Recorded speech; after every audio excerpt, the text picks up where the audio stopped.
Just check we're going live. Yeah, right, nice.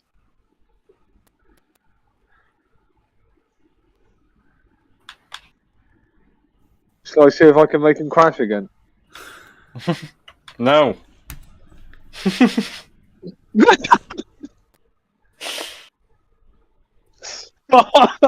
You're putting me off. Yeah, looks like we're live. Okay, here's Buster. You have the love of humanity in your hearts. You don't hate, only the unloved hate. To those who can hear me, I say, do not despair. The misery that is now upon us is but the passing of greed, the bitterness of men who fear the way of human progress. The hate of men will pass, and dictators die. And the power they took from the people will return to the people. And so long as men die, liberty will never perish. Let us fight to free the world. Let us all unite. Don't give yourselves to these unnatural men with machine minds and machine hearts. Let us fight to free the world. Soldiers, don't give yourselves to brutes. Men who despise you, enslave you, who regiment your lives, tell you what to do, what to think, or what to feel, who drill you, diet you, treat you like cattle, use you as cannon fodder. Don't give yourselves to these unnatural men with machine minds and machine hearts. You are not machines, you are not cattle, you are men. You are men. Let us fight to free the world. You have the love of humanity in your hearts.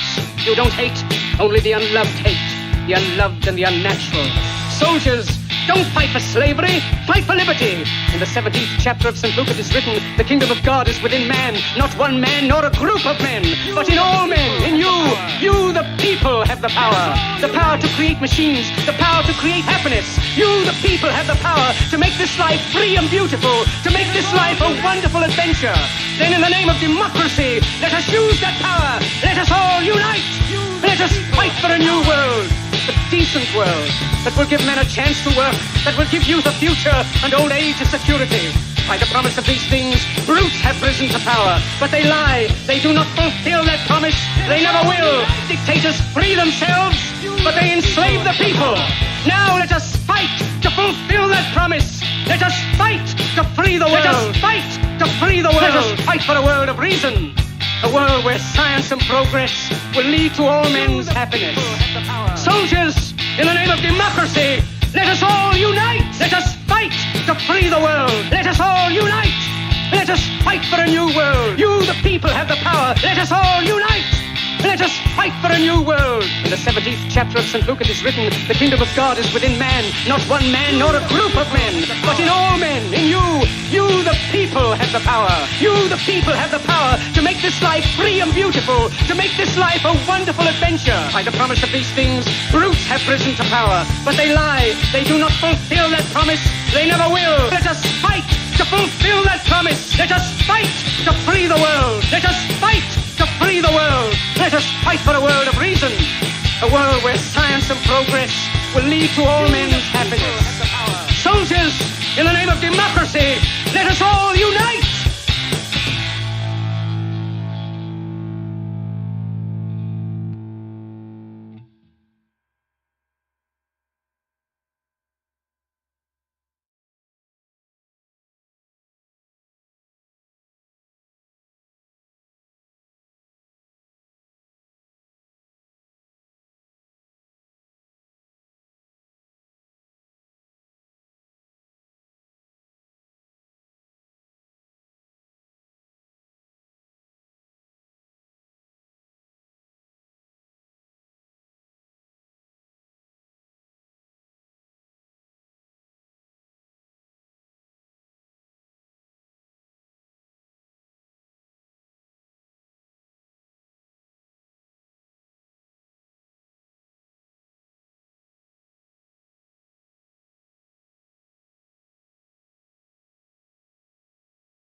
Oh dear, didn't click the buttons right, did I?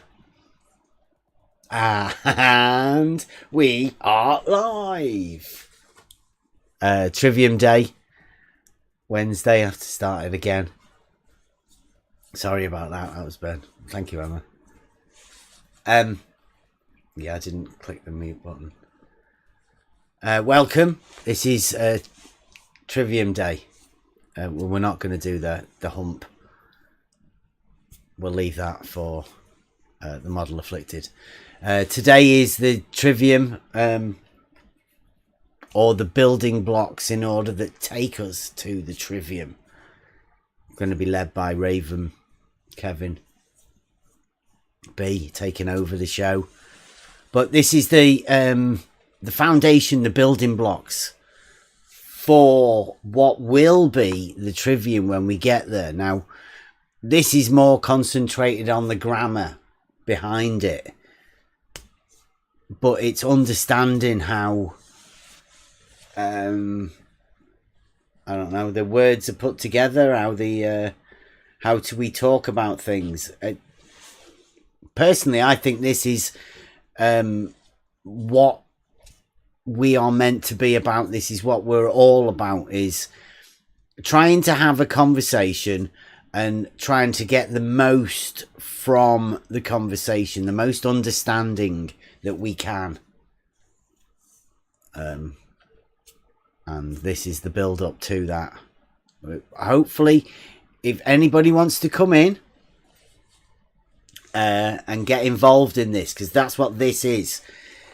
What we're doing is a discussion based around the Trivium. Now, they may be able to help us out with a few slides or things, but I'm hoping that we can help Kevin and Ravens, all of us together, can have an input into a discussion. One of the most important discussions I think we can have is how to communicate to each other. How soon are you two guys ready? Do you want me to waffle on for a little bit longer? No, I'm okay, Bev, to jump in. Okie dokie. Okay. Yep. Yeah. I'm ready as well. Whenever we're ready to go. Right. Okay. Good evening and welcome, everybody. This is Raven, and we've got Kevin waiting in the wings. For what we hope is going to be a good night. As Bev said, we're interested in communication and getting the facts of the communication. I'm just going to check now that the correct screen is showing. Is that screen showing, Bev? I've got a white screen here at the moment. Hold on a minute. There you go. The Trivium, Aristotle's Oregon. Is it there now? Yep. Okay, thanks. There you go. Yep. Right, let me just go going. Come on. There we go. Right, okay. So basically, we're going to hopefully going to have a good conversation tonight. It's become obvious during some of the conversations we've had, particularly as we're working on sort of exploring Aristotle's Organon, which basically was the basis of the logical system that was developed and used within the 7 liberal arts that became known as the Trivium and the Quadrivium. Hey, Raven, before you go too far in, I think it's gone back to a white screen. You had the full screen presentation for a moment, and then it clicked off to white. It's it keeps flashing on and off. Mm-hmm. Oh, right, okay. Hold on. Do I need to do something on... That's good like that. Oh. And then it's gone again. Yeah, you may need to leave it on the notes. Yeah, you might need to leave it there, Raven. Oh, is that Not sure okay? That's good enough. Yeah, you I can think read that's it. fine. Yeah. Yeah, that's fine. As long as the text isn't too small and everything, and it's going on that screen. Yeah. So basically, we've been exploring the organon and that, but it's becoming obvious that some of the terminology is very new or completely new to a lot of people. So we need to have a conversation. We're always talking about how we need to get our definitions sorted right at the beginning before we can have a logical conversation with anybody. So rather than sort of ploughing straight ahead at full pelt, we've sort of pulled our braces up a little bit and thought it's about time we got a conversation going with people about the language that we have to use and the definitions. And so basically, if I go on to the next slide, the discussion topics for tonight, this is obviously the plan. It could go anywhere, really, as we're hoping to have a conversation. But roughly, we wanted to start off with discussing the term predication and predicable and all those words related to predication and a predicate and all that. And we think it's about time that we had the discussion about what the definition of that word is. So that's what we're going to do there, and then we'll move on to if we get through that, and there's enough time, we'll move on to quickly looking at an introduction of carrying on with the categories of Aristotle's organon, particularly the ones moving on to chapter 3 and 4 if we get there. We're also going to pull in something Porphyry's. It's called Porphyry's. I think it's pronounced isagoge or something like that. And anybody that's good with their Greek can read the Greek one essay.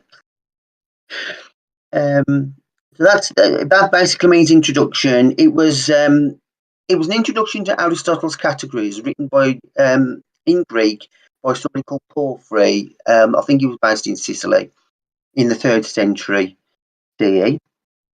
And it was a standard textbook on logic for over 1,000 years. And it was used in conjunction with the organon to explain and teach and work on the logical system that was used over that time. And it also contains the highly influential hierarchical classification of genera and species from substance down to individuals, known as the Porphyrian, I think it's pronounced, tree. And you may be familiar with that if you're involved in biology and scientific taxonomy and things like that. The whole system of the taxonomy of the biological system, when they talk about family and genre and genus, family, and that whole tree that they use within science is developed from the Porphyrian system.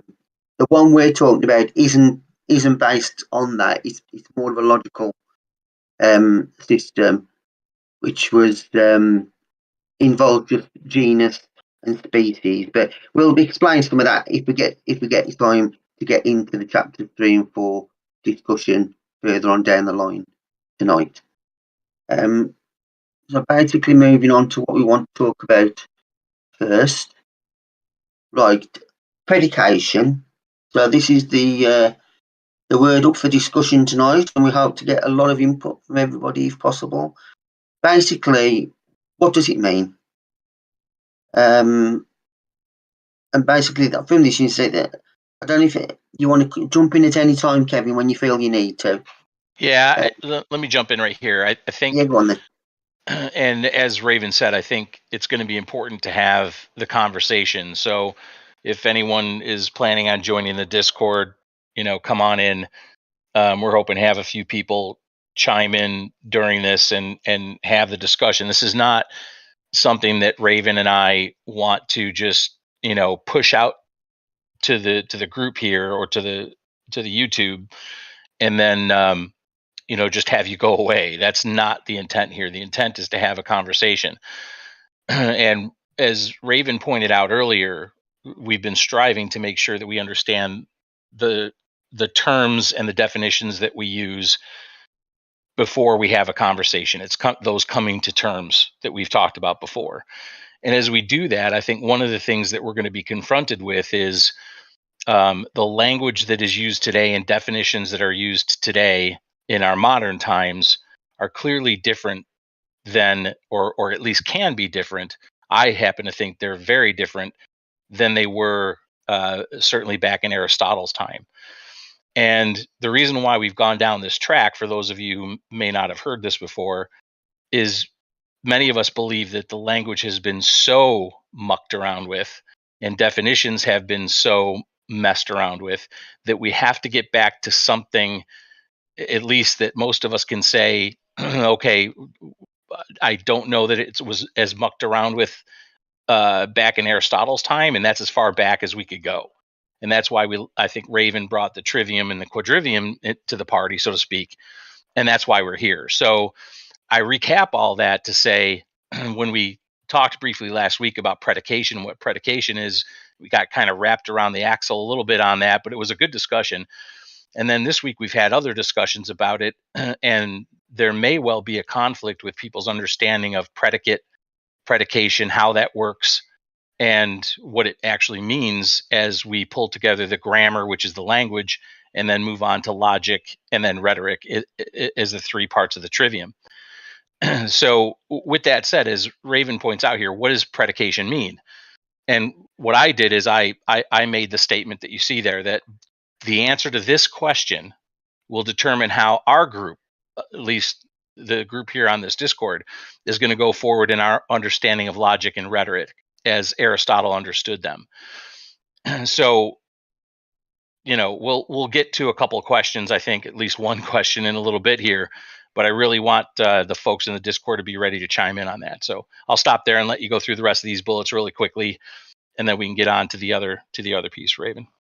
Yeah, fine. I've got a few definitions that I found just to get the ball rolling.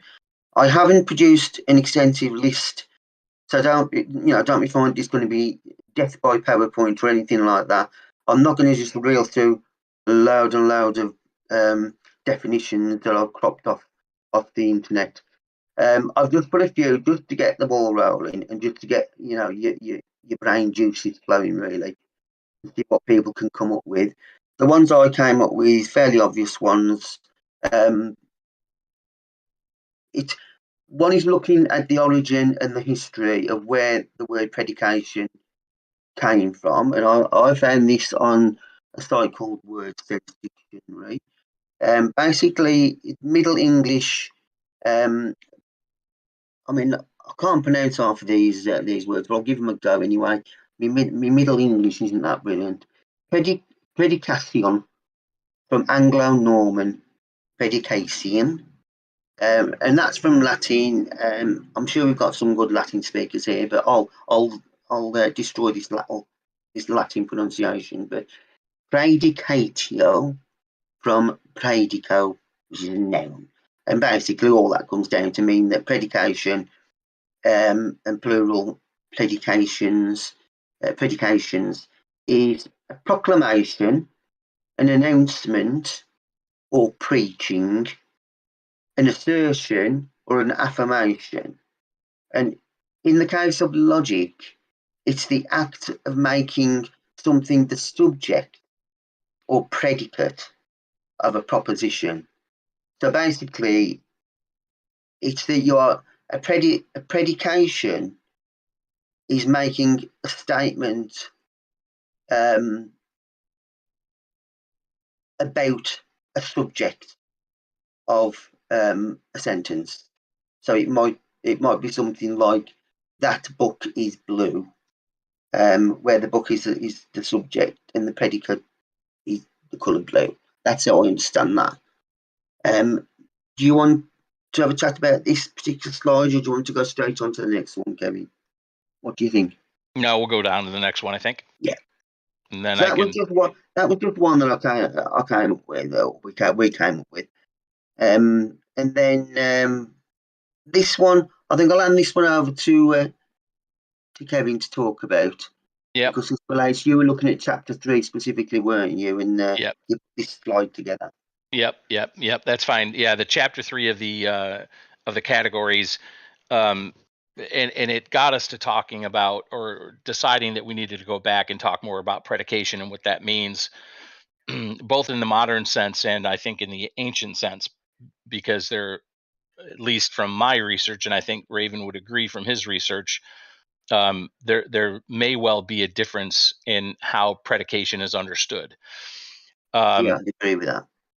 So the maybe I can say simple definition, I guess, but a definition, a modern day definition of predication is something that provides an affirmation or a denial of the subject of a proposition in logic.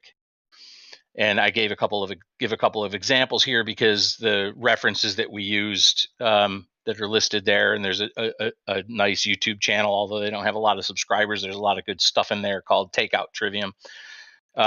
We grabbed some of this stuff from there, but that is basically the Merriam-Webster's dictionary definition of predication. So a couple of examples. Raven gave one. Socrates is a man. So we're making an affirmation that Socrates, the person, is a man. Or this pen is blue. If I'm holding a blue pen, I'm affirming or making a statement in the affirmative of the subject, the pen, that the pen is blue. So those are examples of predication. And as we'll see a little bit later, we get to try to understand what genus is, which is sharing a general aspect of something. So we get the word general from genus. An example of that might be a triangle is a planar figure. Well, there are lots of other planar figures, but a triangle is one of them.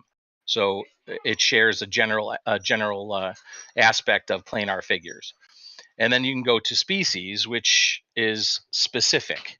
And that's where we get the word specific from. Species, you can see the relation there in the words. A statement of the essence of a subject. What makes the subject what it is? So an example there, we all know this one very well. A triangle is a three-sided planar figure whose interior angles add up to 180 degrees. That would be a specific statement of the essence of a triangle. So here's a question for the Discord. This is where I want the Discord to chime in. We really need to have the discussion. The question I have for the Discord is a truth value required for predication? And let me give you an example.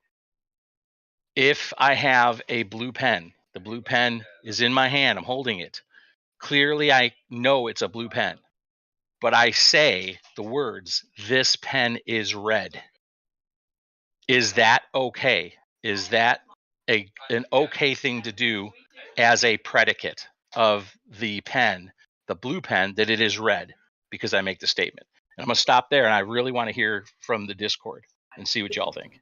I would say no, that's not correct. The proposition is a statement of a concept that can be true or false. So the predicate should affirm with truth or deny the false statement with truth. I think a predication requires truth, in my opinion. I would be the same. I would say that it's a conditional qualifier for whatever the subject is. Like, it doesn't necessarily have to be true, just agreed on with whoever it is that you're talking with, in the communication. Yeah. I guess I made this point a bit earlier. If you are colorblind, right, and you were to make that statement, and somebody else, because I mean, to you it might be true because you're colorblind, right? You see that color, but somebody else may say, no, it's not actually. Not to me anyway. Do you know what I mean? Then you could be you could be mistaken, right? It could be a paralogism that you're unaware of that somebody else may be pointing out to you, but you wouldn't be intentionally lying. Whereas I think that the truth value comes into it at that point, right?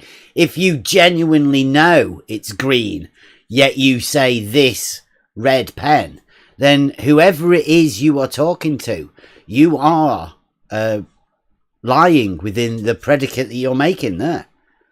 It's a false statement, but it can only be done in order to deceive somebody, and I wouldn't You think need a that's third what it was person meaning that's to be responsible, going. Yeah. Because he'd have to confirm that it is red or blue. Yeah, but they could also be in on the game, right? Within the lying game, if that's what's going on. So, Well, also, I mean, if it's a difference in like language, I mean, the pen being blue or red, I mean, it would be hard pressed to say that, you know, in some language, red would be blue and blue would be red, you know, whatever, vice versa. But, you know, if you're communicating between just two people, you know, you and somebody else, and you both can identify the color red, then saying that the pen is red, the red would be the predicate of the pen, the subject, and you can either agree on that or not. And saying that it's blue would be a disagreement of that predicate.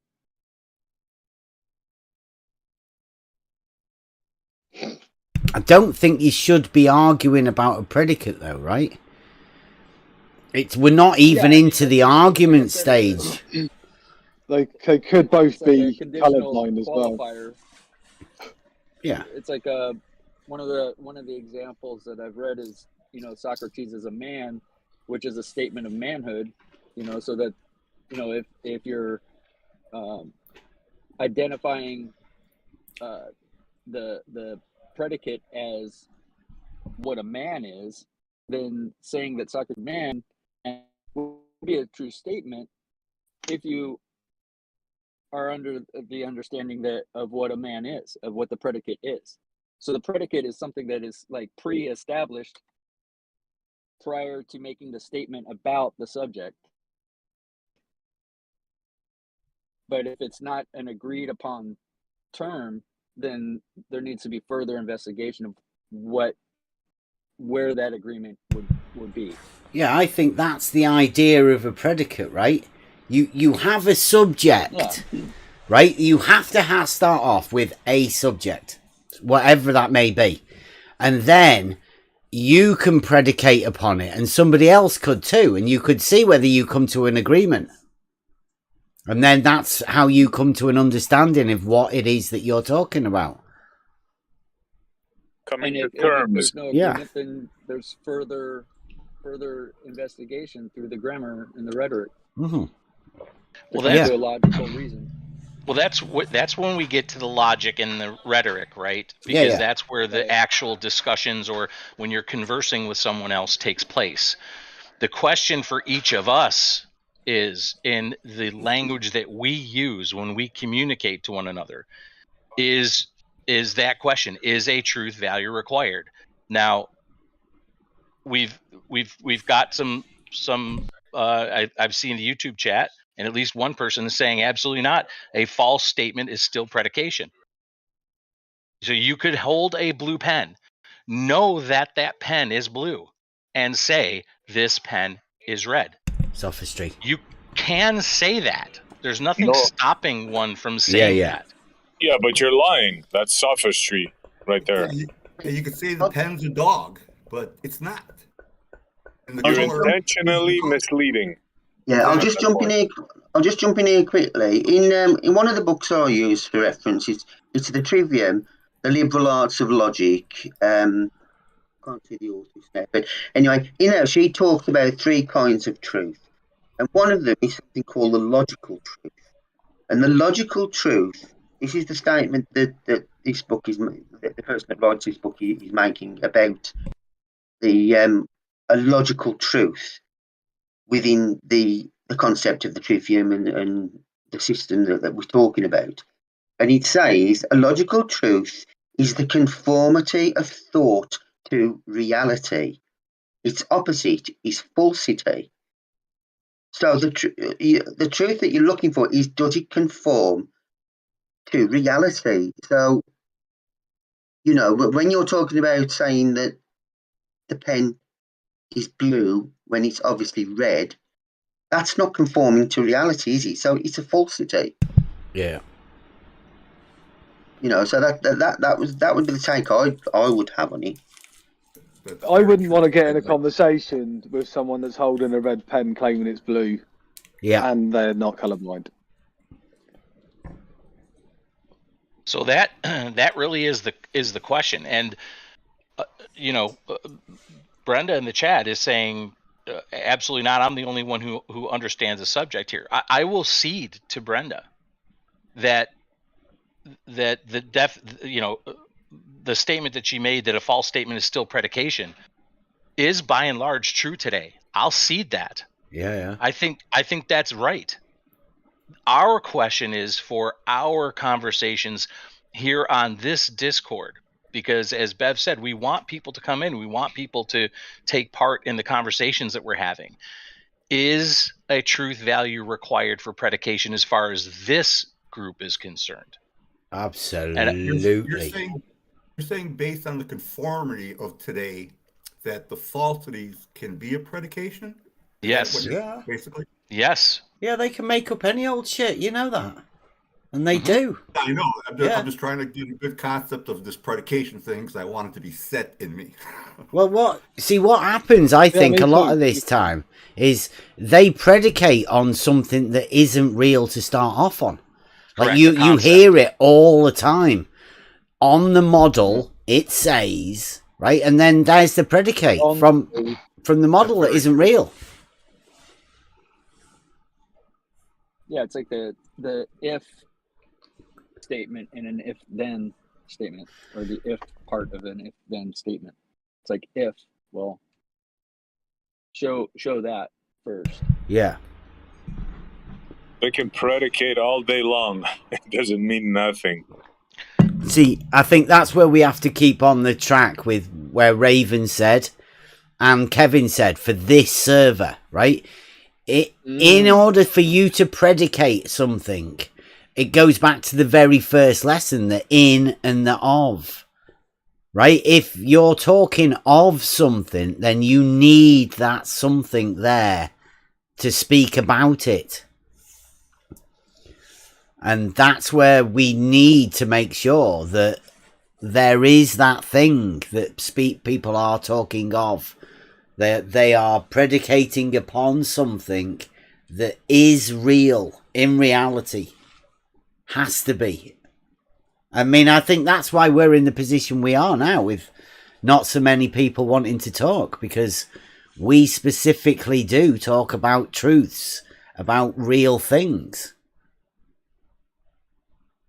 People don't like talking about that. Go on. Yeah, exactly. And those are the there's two things, at least in my short, albeit short, research on predication as Aristotle understood it and Porphyry commented on it. And the two aspects that came out to me were, number one, specificity. That, as Bev said, you have to, in order to predicate something, that something has to be, or should be, I should say, should be real, or at least you've come to terms on it, right? If it's some concept that you have, and I think I had used this example with Bev a little bit earlier when he and I were having a conversation. If I say the cat is orange, but there's no cat in front of me, why am I predicating orange of the cat? I can say it, but there's no truth value there. It doesn't matter. Have I predicated a sentence that says the cat is orange? Sure, I did that. Okay, so what? What does it mean? So in everything I've looked at, there's a need for specificity. This cat is orange, and everybody knows we're talking about this cat because here it is, right here. There's the cat. It's orange. Look at that. Okay, this cat is orange. Great. Now I've predicated something of that cat, but it's that cat, right? That's the specificity. The second thing is truth. Yeah. It has to be true. Because if we have a cat sitting there and the cat is orange and I say that this cat is gray, okay, I can say it, but that also becomes meaningless. Yeah. At least that's what I've found. What Ben was talking about earlier with the colorblind person and the color of the pen, in that case, wouldn't both predicates be true?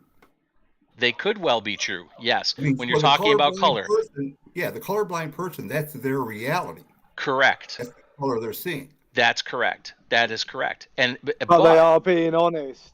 Yes, that's right. They're being honest, number one. And number two, I think another person, if there is another person there that is not colorblind in the same way, is going to say, wait a minute, what do you mean the cat's orange? Are you off your rocker? Of course the cat's not orange. Right? And then you'd have a conversation about that if both parties are being honest and saying, well, I see it as orange. What do you see it as? Well, that's really interesting. And you carry on a conversation like that. Predicate both parties further. have to be honest. Right? Sure, predicate further. Yeah, just to find out the truth of the matter, right? You keep going to find out what's going on. That's the idea of the predication, I think. That you can come to terms about what it is that you are talking about. Exactly. Yeah, I don't think that you can determine the truth value in a statement based on its predicate. And I think that's one of the reasons that Aristotle came up with the 10 categories, which is part of what we were talking about when all this sort of came up. And with those categories, to categorize the predicate, when you predicate on something, that allows you then to categorize things and to group things together and eventually to form the genus and the species and the specific species where you got the essence of a subject. If you can't trust the predication, how can you get your categorization right to even come up with a genus and to come up with a species? And that's where you get confusion within the species, such as like the triangle. You know, a triangle is a three-sided planar figure with interior angles add up to 180.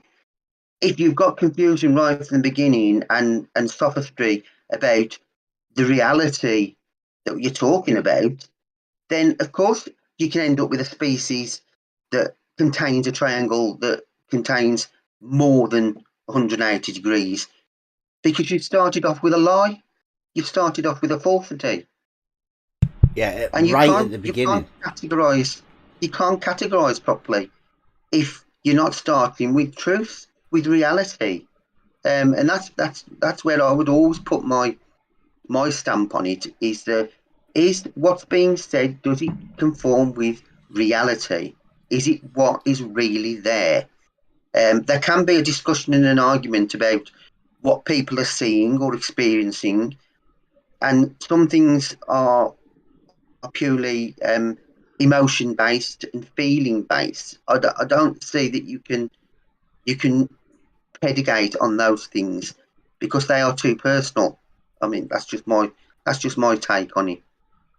It's got to be based in reality, otherwise you can't categorize correctly and end up with the correct genus and species and categorization of reality to work with. That's what I think. So, yeah, I totally agree. But I want to go back to what Mobius was saying. Mobius, did I hear you correctly that you were saying that you can't get to a truth value with predication? I don't want to misquote you. No, I don't think that I'm not saying that you can't get there. I'm saying that you can't determine the truth value based purely on the predicate. And why is that? If I have the pen and the pen is blue, but I say this pen is red, why can't I get to a truth value in your opinion? Because just merely making a statement doesn't prove that the statement you're making is true. So then would you be of the opinion that a truth value is not required for predication? You disagree with that? I'd say that that it's not a determinate factor of truth. I would say that in order for a statement to be true, the predicate has to be true. There you go. Isn't that giving it a truth value? Yeah, it has to have a truth value throughout. Yeah. You can't inject a falsehood anywhere if you're going to end up with the truth at the end. And conformity doesn't make it true either. Yeah, I mean, I think what there is in this is there's you can't lie or you can't not tell the truth. Well, you can, definitely. Everybody can lie. But the idea of this is if you want to end up with as close as or as the best you can, a truth value, you need to have a way and a formula to be able to start off telling the truth and explaining exactly what it is so everybody understands what it is that you're talking about and nobody can be in denial about that, and follow through with an entire system of truth values that work through a process that works, and you end up with the closest you can get as a truth at the end. If you don't have truth all the way through, it fails. It's an explosive logic system. Do you think that would work in engineering? You know, like if you vocalize the way to make something. Do you know what I mean? Like, and every part of that has to be a truth, right? Because if you don't, then so you have to be. I just thought the pen is, and the color is not quite as important. Well, it is as important, obviously, but I think. Yeah, the color was perhaps a bad example of what it is. That, you know. Well, maybe we can, just think about. The way I think about it is geometry, right? And the easiest way to think about it is a triangle.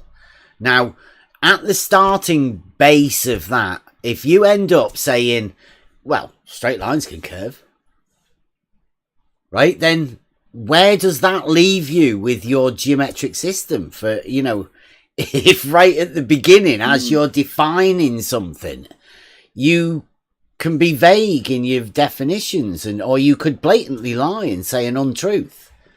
Like, where would that get you? Nowhere. In my opinion, it has to be a truth, and it will end up telling you who's worth talking to and who isn't, right? You'll want to talk to the people that are going to talk truths to you, and if you can spot the people that don't talk truths, if you can have that reasoning ability to be able to see through those lies, then you can spot the people that it isn't really worth talking to.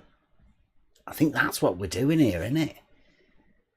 Well, that's the intent anyway, right? I mean, because again, you can pick any example you want. I was trying to make it as simple as possible, and I do like the triangle one. But again, you could pick almost anything. I think I used the example earlier of there's my car is parked in my driveway, and I point at the car and say that car is moving. Okay, so I had predicated moving of the car. Is that correct? I mean, is it correct grammar? Absolutely. If I went to a grammar school and asked my old English teacher, if I write on the board that car is moving, she would say, absolutely, you're 100% correct. That is the correct way to predicate moving of the car. However, if that car is parked in my driveway and I've just pointed to it, well, there's something wrong with that. But I have predicated it. Again, the question that people on this Discord server need to take away is it important to have a truth value when we are predicating things? No, absolutely not. Of course it is. I mean, for me, absolutely. I don't want people lying to me in talking about something. Is that the question, though? Yes. Yeah, that is the question. Yeah. Is the truth value... Again, the question is a truth value required for predication as far as we are concerned, right? Is it important to note that you can say the car is moving when it's parked in the driveway, but this group wouldn't accept that. right? At least I don't think we'd accept that. We would say you have every right to say that, but you're either deluding yourself or you're lying, because the car is parked right there and you just pointed to it and said it's moving. It's not moving. Yeah, sitting relative there. to the model in my mind. Of that, we are in total agreement. Yeah, absolutely. Because just the fact that we have to say that is. But they are.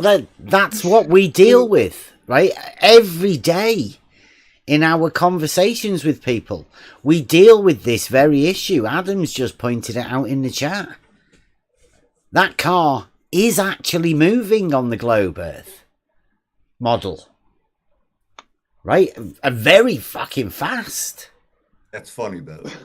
But it is, though, right? I mean, they are the things that we need to deal with. I mean, how do we go about that? Can it be a truthful statement within the framework of a model? I mean, will we accept that? I mean, I don't, because it doesn't make any sense to me. But that's put me in this position. Now, it's like, what do people accept within this framework of these things? Because I know it's a troubling thing for people. I seem to have an ability to, like, not bother about the model and just go with logic. How many other people are willing to do that? Because it's a lonely road. And again, I think it goes to observable reality. And I think Raven had said that, right? So Are we dealing with concepts, or are we dealing with observable reality?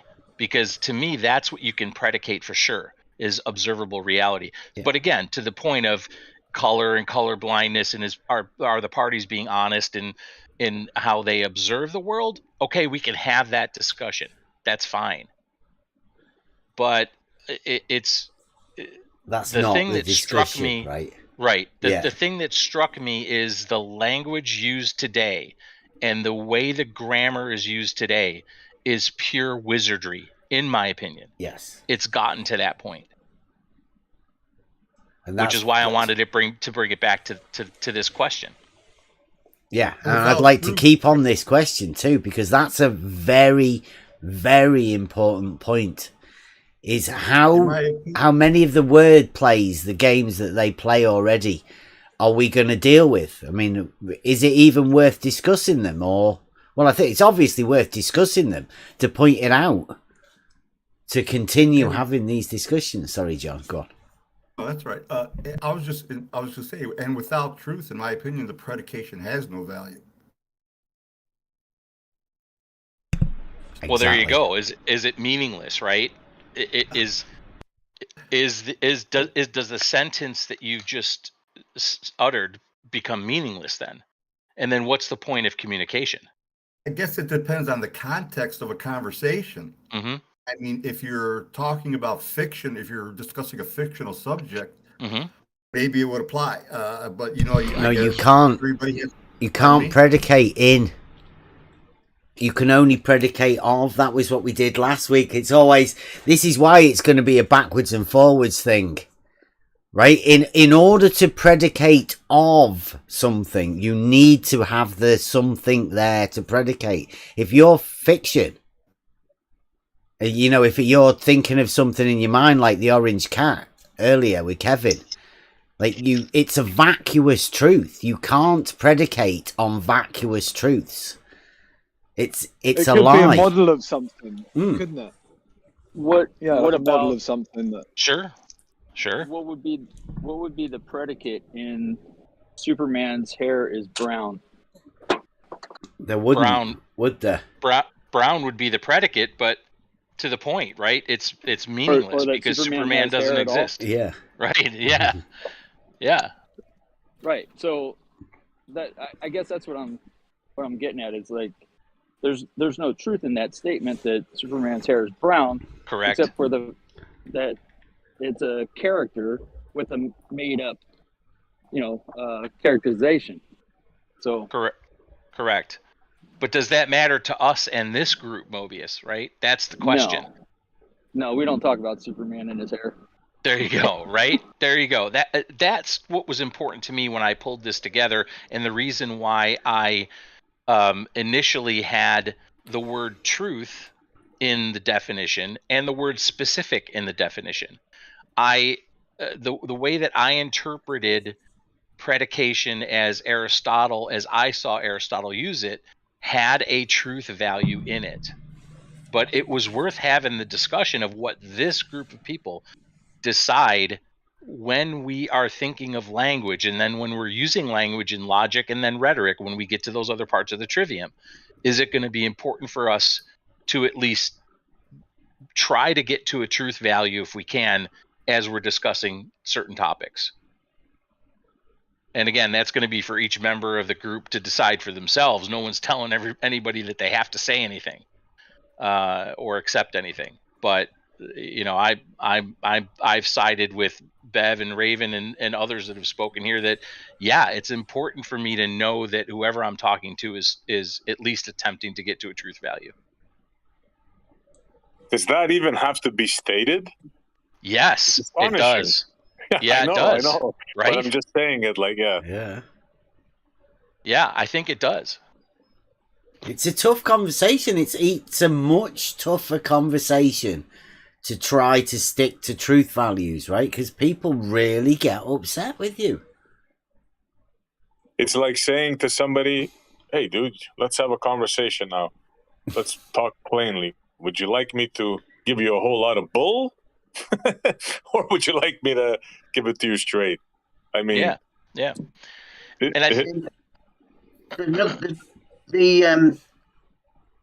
The lady that wrote, I really respect the lady that wrote this. I know I keep going to this, the liberal arts, 7 liberal arts work that I'm reading through at the moment.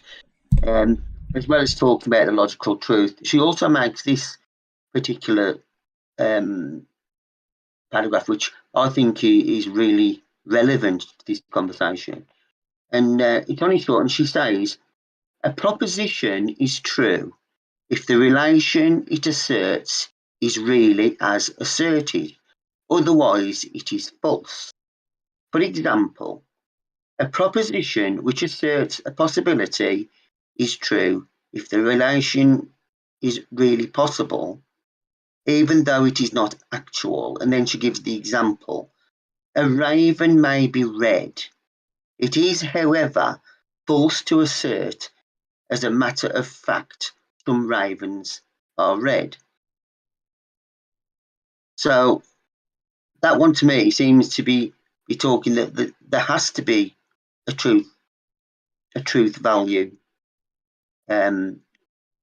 within there to make it a truthful statement. Can you say that last part again? It doesn't sound. Maybe I heard it wrong about the raven, the color. Right. Which bit do you want me to read? The raven is red, and then all the ravens are what? She's saying here, unless I could be misunderstanding it, of course. She says a raven may be red.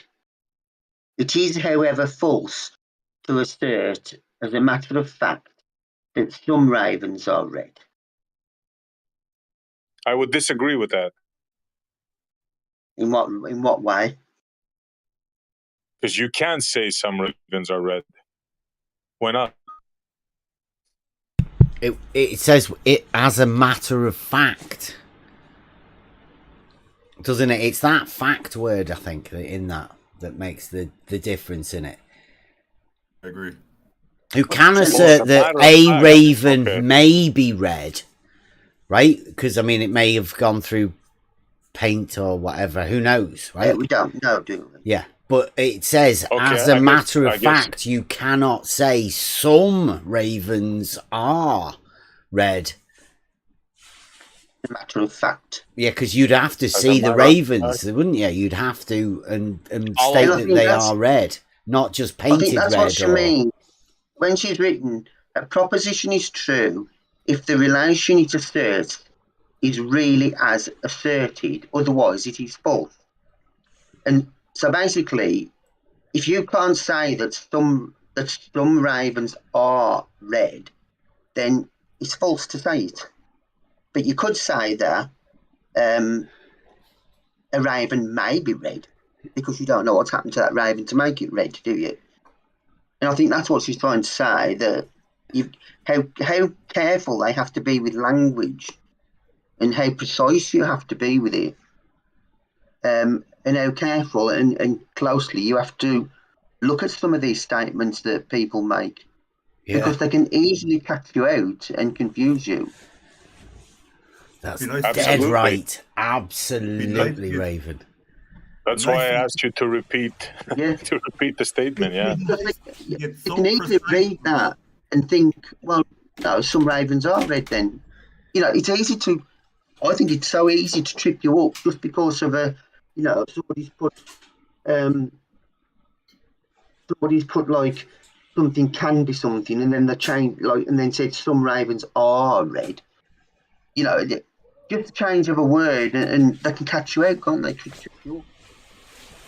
And I think that's why we are studying so closely the language, because I personally, for one, have never learnt to look at language in this kind of detail before, and it's a real eye opener to me as we're working through this. How closely you have to look at this language and learn it and learn to understand how it's constructed and how the sophists construct these arguments to trip you up.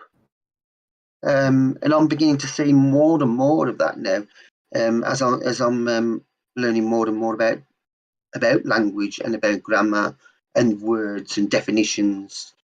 I don't know if everyone else would agree with that, how important this seems to be becoming. Getting the language so precise it'd be incapable of telling a lie. That would be awesome. Yeah. Yeah, if we're about communication, then these finer details, I think, are what I've been picking up on all along, right? These are how you, if you talk to people, you can listen to what they're saying. They do use a lot more, right? There's a lot more to pick up on in these words and the way people use words and the way people have to defend the words that they use.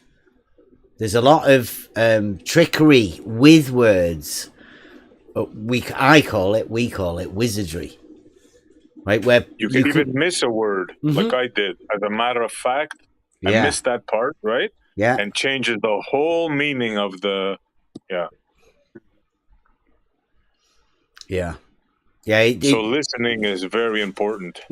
And also asking the questions to go over it, right? Can we discuss that? Can you repeat that, please, if you missed it, right? Sorry, I didn't. Can you please repeat that? Yeah. Right? I don't quite understand it. How do you get it? You know, like have a discussion about it, how all of these things work. I mean, that's what we're about here. This is the communication, how we talk about things, how it all works like that. And then I would add not ceding, not giving up the language, not ceding the language. And that goes back to our conversation, I think last week, of the law of identity and how this all plays into that. I mean, again, using the example of a triangle as a three-sided planar figure whose interior angles add up to 180 degrees. That is a triangle, because someone else comes along and says that, oh no, a triangle can have more than 180 degrees. No, it can't. Call it something else. I don't care, but it's not a freaking triangle, right? There's the truth value. And again, some people will accept that a triangle has more than 180 degrees, and that a straight line can be a curve. But we haven't accepted it here, and that upsets some people. Well, at least we know where that comes from now that we've had this conversation, is that we're looking for the precise, honest truth value in the statements that are made, at least here anyway. Yeah, to the understanding of the triangle. I always like this geometry stuff, but the essence of a triangle, like I said to Raven, is 3 points. Now, those 3 points will be coplanar. And that plane established by those 3 points that has the straight lines contained within it is the triangle.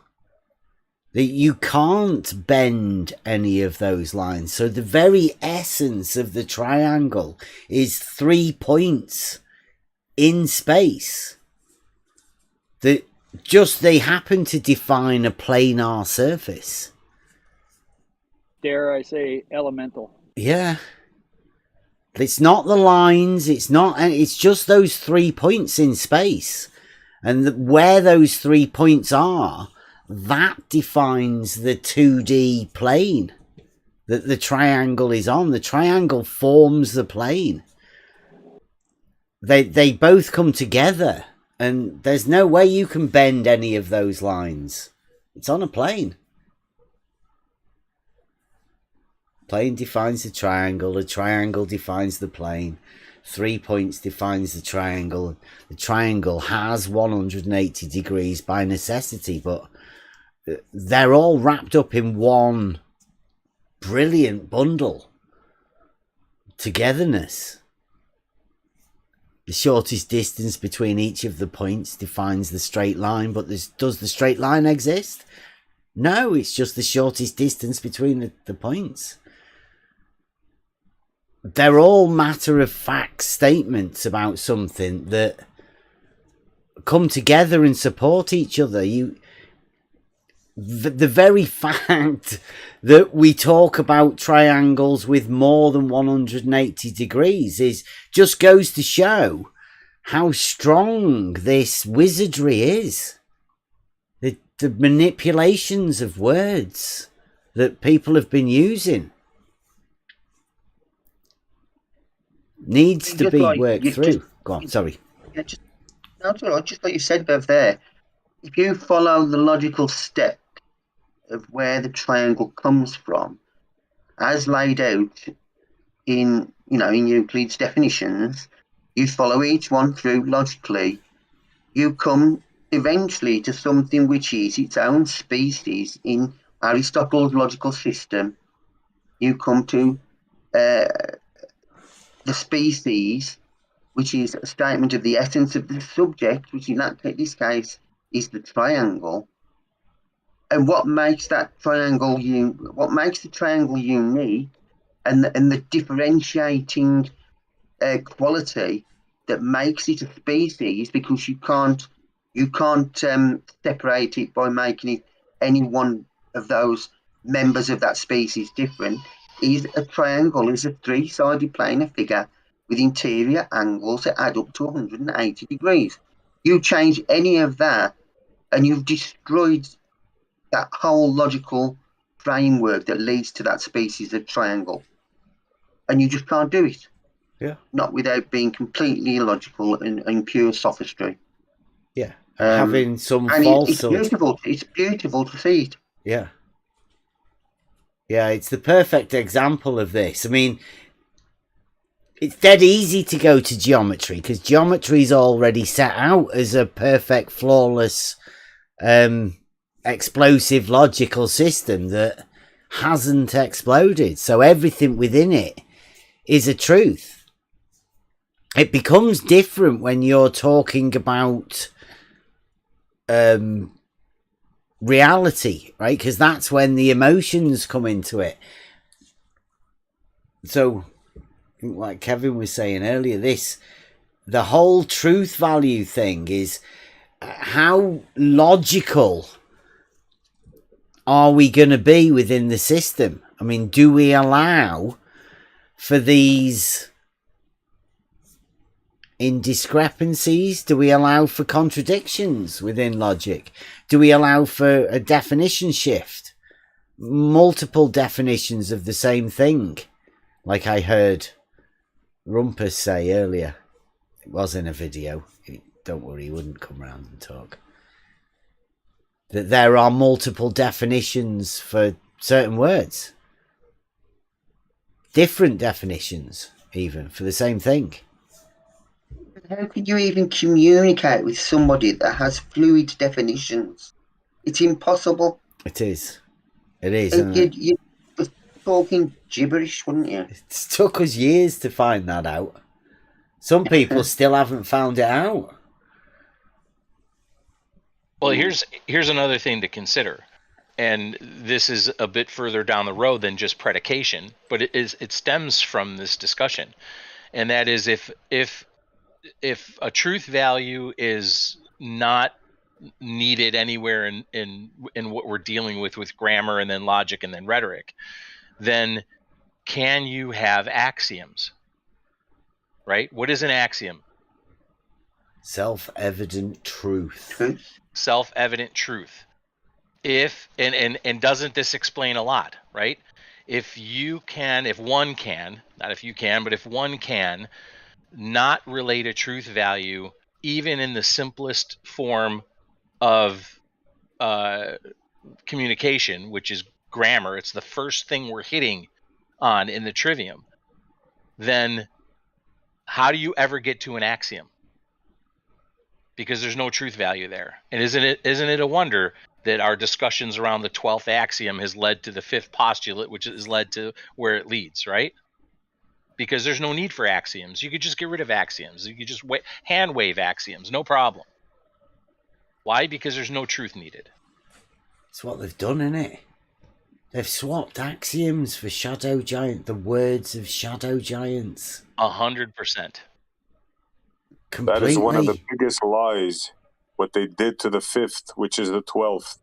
That they did it to all axioms. What they did is that they convinced people that a triangle is about parallel. It's unbelievable. They took all axioms. They took the word truth out of things. They didn't want there to be established truths. They wanted to make their own truths again, which has led us to a position now where the truth seems like a bad word. Truth seeker is a bit getting like flat earther, right? Mm. They are changing that word, right? As though it's, I don't know, not like it's a derogatory term now. Yeah, it is a derogatory term now. You're a truther type of thing, you know. As if truth should be they're trying to change truth to be something dirty and unnecessary. Something against the established. If you don't like that axiom, just change it. It won't matter. You know, that's the attitude that they've got now. Yep. Also, there is no truth. There you go. I was just going to say that. Essie. Eventually, we're going to get to the conversation, and I think Spot On and others, Essie, as we've looked at the philosophers as well, we're going to get into, does truth matter? What is truth? Can anybody have a truth? Do you have your own truth? We're going to get into those things. We already have to a certain extent with the philosophers, right? Yeah, truth is fluid. Mm-hmm. Just think of it like a river. You know, you change it whenever you see fit. That's all. Simple. Whenever it suits you. Yeah. If you live in a fantasy, then you can do that. But establishing the reality of some things, then the truth of a cup being a cup is self-evident, right? When you can point at it and go, this cup right here, then, I mean, that's, you'd struggle to lie about that. You'd have to be some sort of a magician, wouldn't you? To be able to actually show somebody something and them not see it. Isn't nature a specific truth created for us, and everything man's doing that goes away from that has to be a lie, isn't that?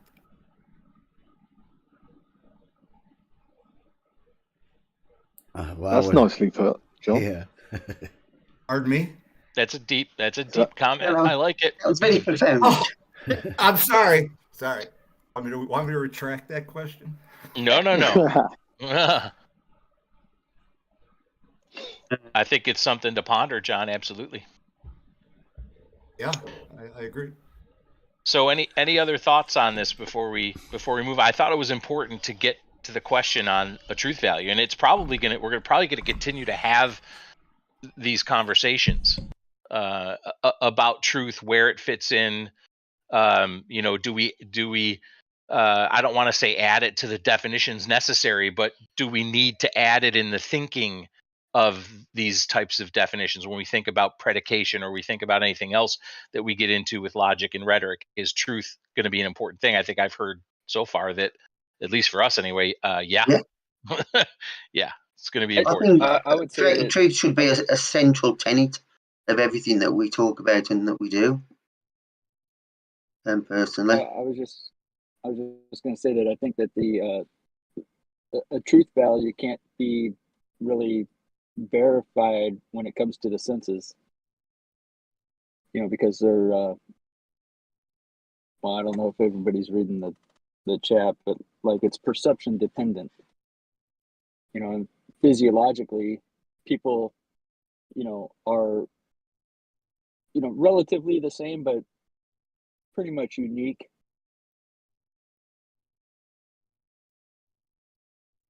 Somebody might see something, a certain color, and because of their physiology, I mean, they might identify a certain color the same as somebody else identifies it, but that doesn't necessarily mean that they see the same color.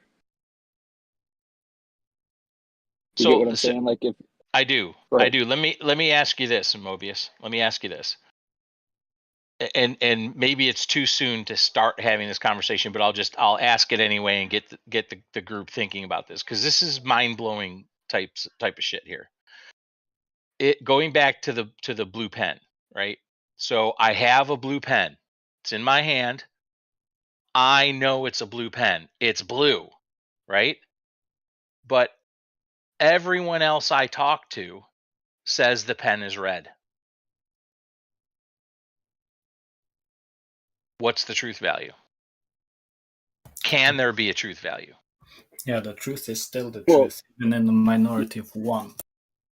You're trying to determine the truth within your own senses, and how do you validate that truth? That pen is blue to you, right? Right. So is truth consent? Oh, go ahead. Sorry. I was just gonna say that's the truth that you can verify for yourself. But if you're going to verify your senses through somebody else's senses, you're going to come up with problems. Mm-hmm. Agreed. So are we saying then truth is a consensus? No, not at all. I'm saying that truth cannot be verified through the senses. I mean, it can be for yourself. You can, right. This is that, and this is what works with me, whatever. But, geometry isn't perception dependent. Yeah, I think that's what they're saying in the chat as well. Color is a bad example, because it doesn't really matter, does it? You could be color blind and not see any color, just black and white. You still know what a ball is, what a cup is. You can still talk of things. You just can't talk of color, and color doesn't really matter. Okay, in the chance of ruining any credibility I may have had, I had a UFO experience once. it was That's it. Shut down the YouTube. Shut it down. We're done. It was a pretty amazing thing, and I know I saw what I saw, and it'll always be true to me. Always, till my deathbed, I'll admit to it. But I'll never convince anyone else that it's true. No one ever believes me. So these deal with that. John, don't worry about it, mate. I think I saw the same thing. There you go. Consensus. Appreciate that. But you know what I'm saying. Well, yeah. You know what I'm on about. We'll have a chat about that. Well, these are the types of conversations we're going to have, because you get to the point of what is objective truth? How do you try to get there? But it's good that we've started to have the conversation about truth values. How do we get there? And if I can, Raven, could you go to the next slide here, because it Before already we move on, yeah, go Kevin, ahead, Essie. Sorry, go ahead, Essie. I'd like to rephrase that question because I was thinking exactly what the people were thinking in the chat. Can we say, I have a dog in front of me, but everybody else that I know tells me it's a cat? Right. Right? Mm-hmm. How about that? Yeah, another good one. What do you think? I'll tell them all to go jump in the river. That's what I think. Plain English There's talk. probably a dog out there that looks like a cat. That's the only problem there. I'd say alligator and cat. Yeah, even better. But you see where we're going, right? You see where we're going. You Not can really, say no, alligator there's and cat. Let's use that if that's a stark enough difference. If there's a cat in front of you and everyone else is saying it's an alligator, Mm-hmm. right. What would you say, Kevin? They're bloody mad, wouldn't you? Is true. Exactly. I would think I was off the rocker or they were off the rocker, but one of us is off the rocker, right? No, I wouldn't think that for a second. I would say you guys are nuts. That is a dog. Could cats have been called alligators from the beginning and vice versa, though? Well, that's the thing. That's a good point, Gods. Yeah, but assuming we came to terms, there you go. Yes, that's different, Bingo, Essie. You hit it. What makes you hit it. What makes a cat a cat? Yeah, nail on the head. The essence of it, that also hits it, Mobius. Exactly right. The essence, and leathery that goes skin. There you go. That's what makes a cat. Exactly. So that's the difference between of and in. And we'll get into the essence, what is in the essence of something that makes that something the something that it is. If that wasn't circular logic enough for everybody. That would be the species, right? Alligators don't push cups off the counter, so that's how you know the difference, really. That is how you know the difference, for sure. Yeah, but that is where you get to species, and we're going to see that in the next graphic in a second. Go ahead, Raven. Yeah. I was going to say, I think we've got to accept that these are really deep questions. Philosophers have been arguing about these things for centuries, so we can never say that we're going to get to with all due respect. Hold on. With all due respect, that was not a deep question.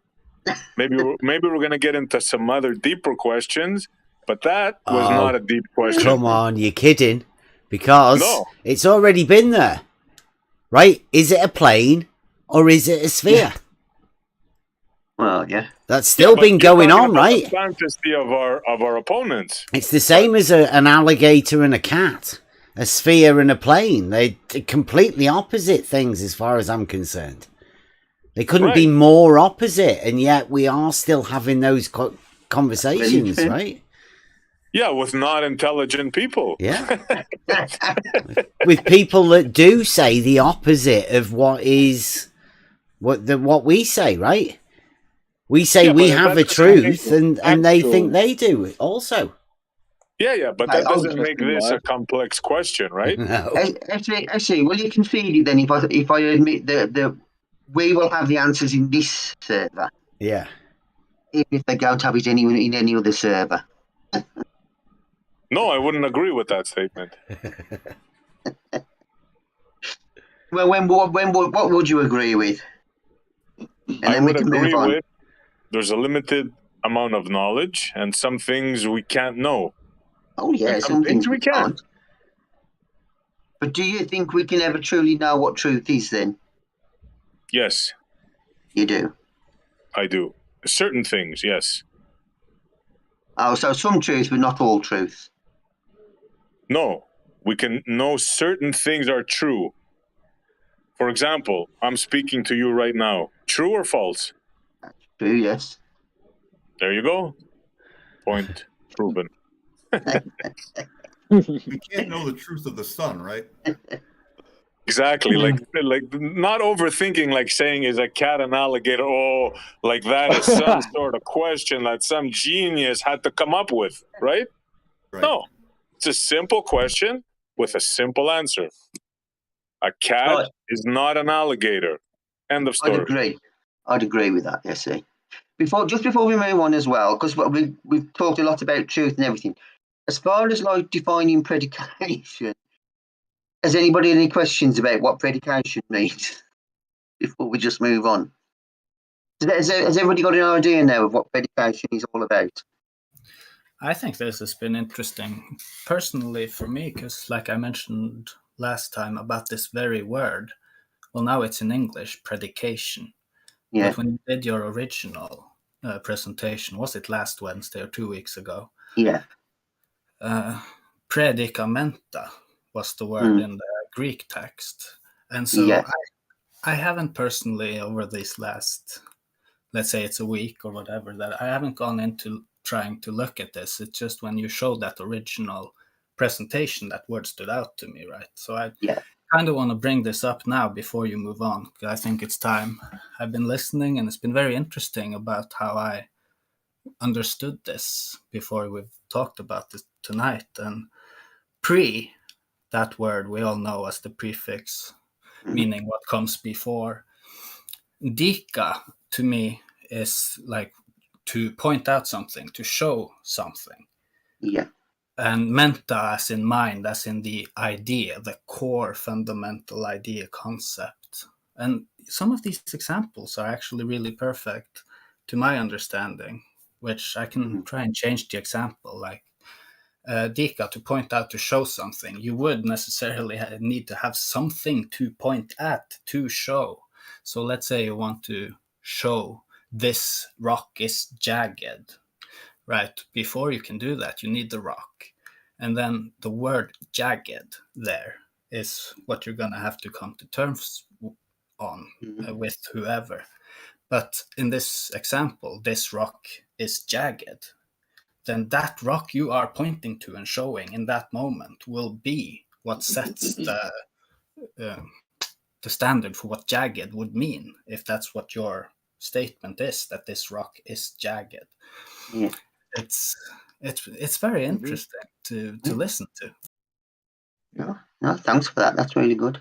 100% agree with you, Saragaki. Yep. Absolutely brilliant. Brilliant way of putting it.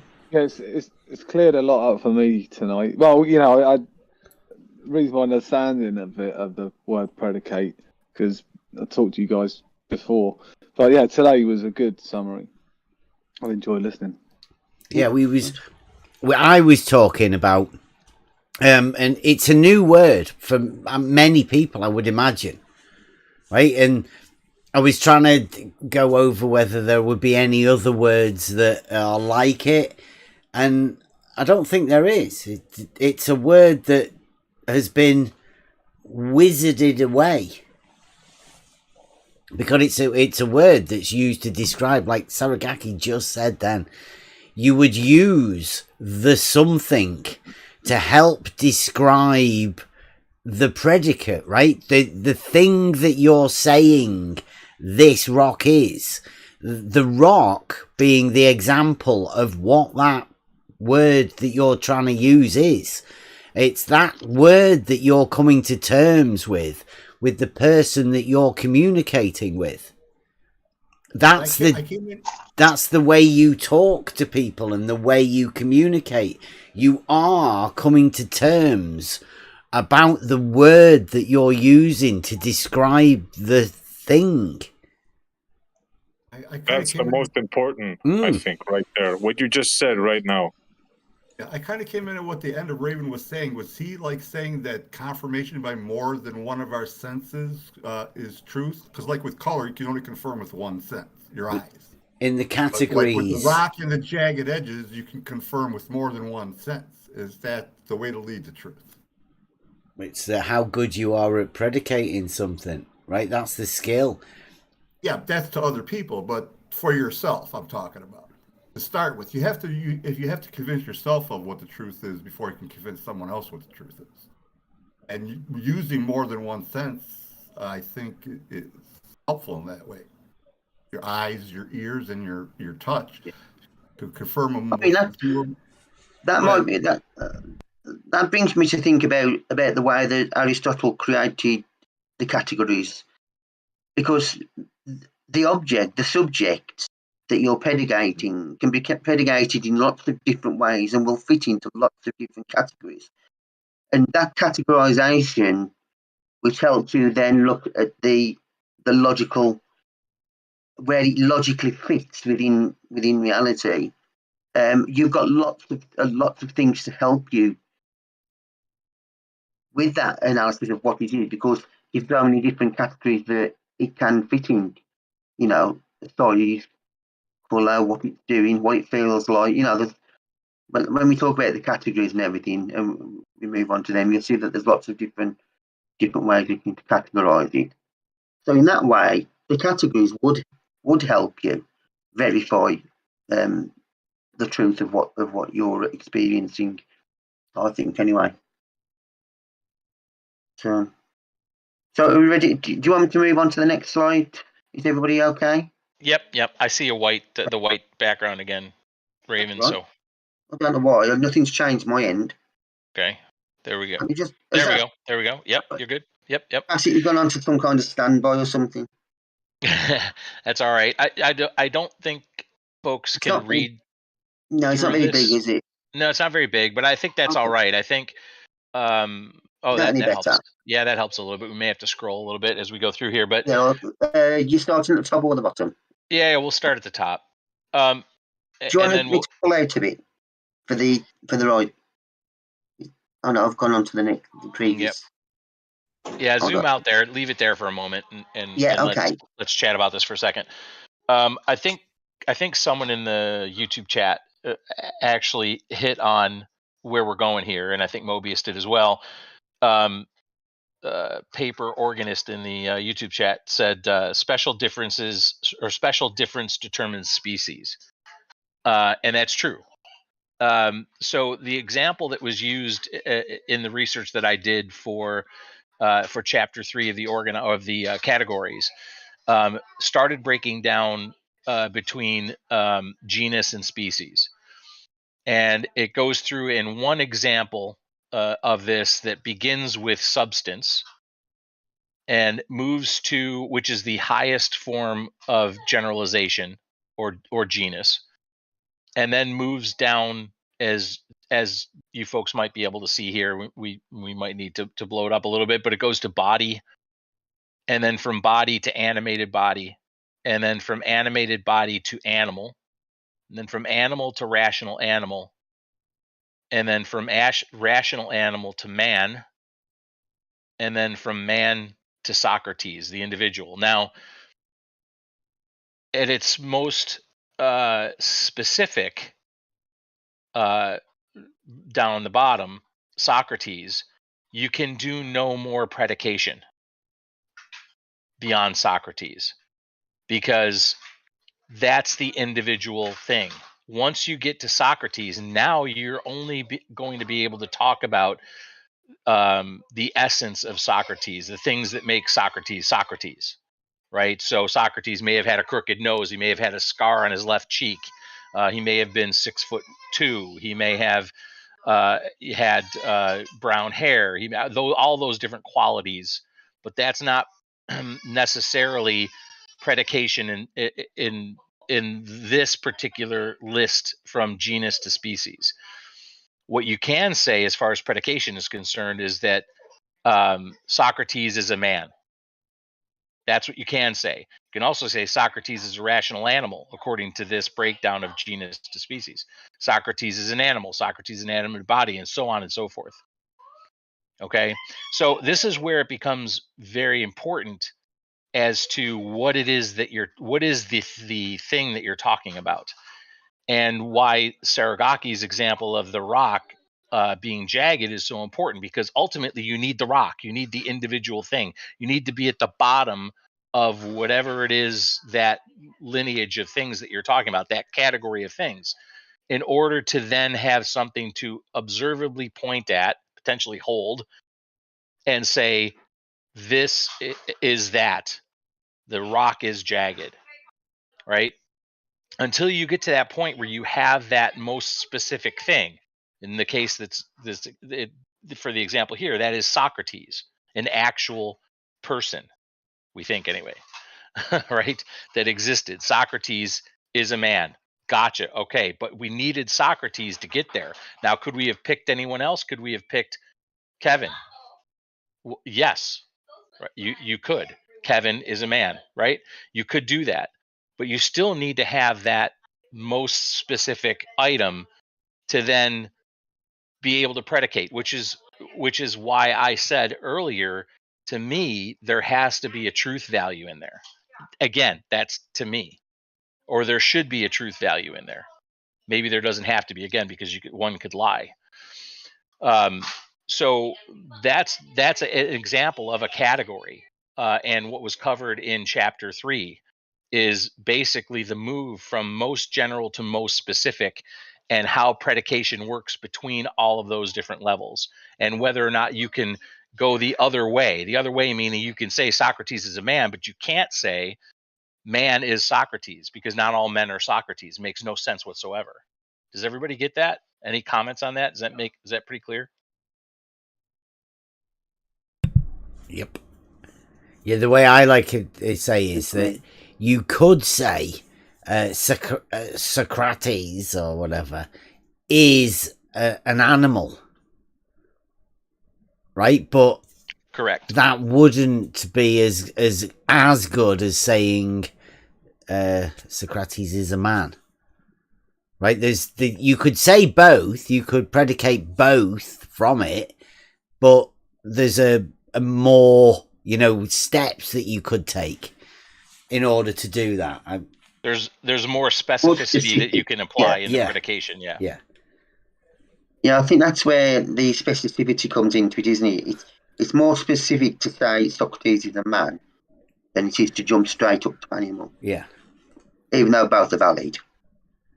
Yeah, but it's in the way that we communicate, right? I mean, somebody may not be aware of those other steps. So, like for somebody to add in that more specificity, right? Then you go, oh, yeah, thank you very much. Or, just to add it in. It's not always an argument in the waiting or somebody wanting to put one over on people. It's just a conversation to discuss these things. And I think it's how better to describe things to each other. That's what I was just going to ask. Are you using predication in a sense of the description of something? Because that's how I think you guys are. That's how it sounds to me. In essence, that is kind of what it is. Yeah. You are saying, you're affirming, remember the definition of predication, right? You're affirming or denying something of a subject, whatever that subject happens to be.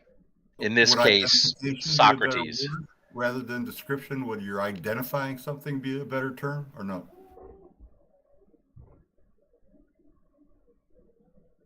It's not just a description. It's something, isn't it? But it comes across as like a description, doesn't it? No matter what it is, I suppose. It does sound that way, yeah. You know what it sounds like to me? And sorry, you guys wanted input, right? That's what we wanted input. Okay, I'm going to be honest.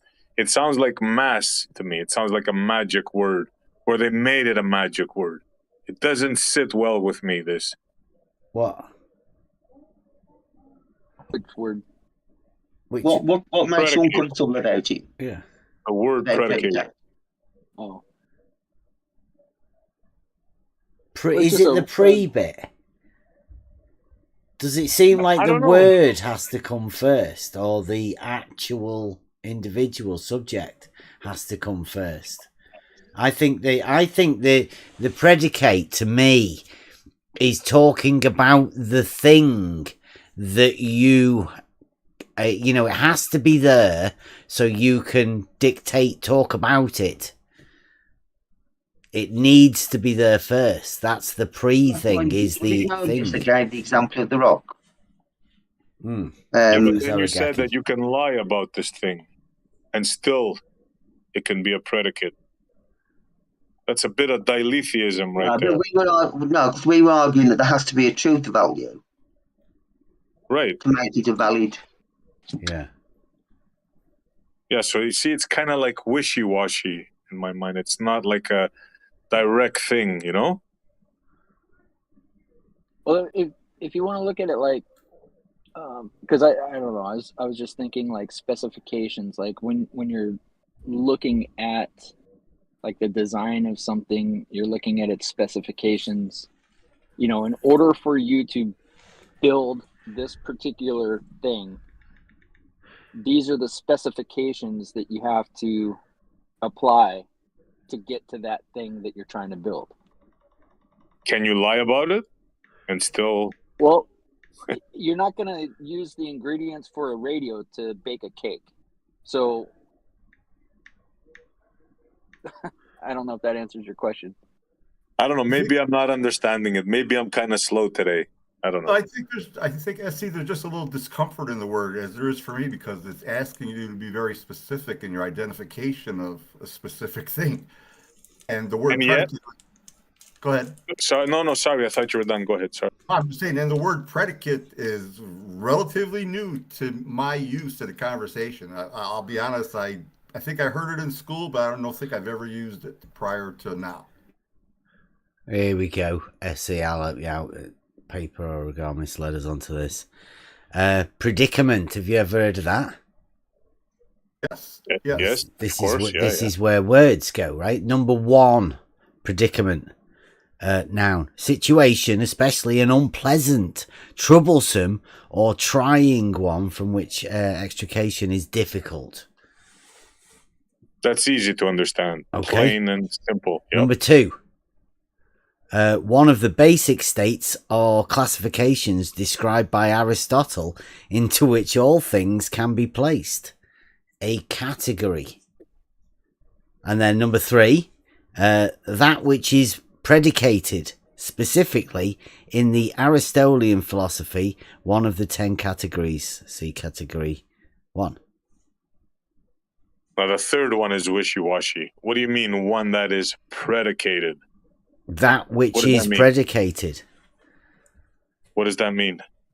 It's just talked about. Right. So I can talk about something. Okay. It's described. Mm-hmm.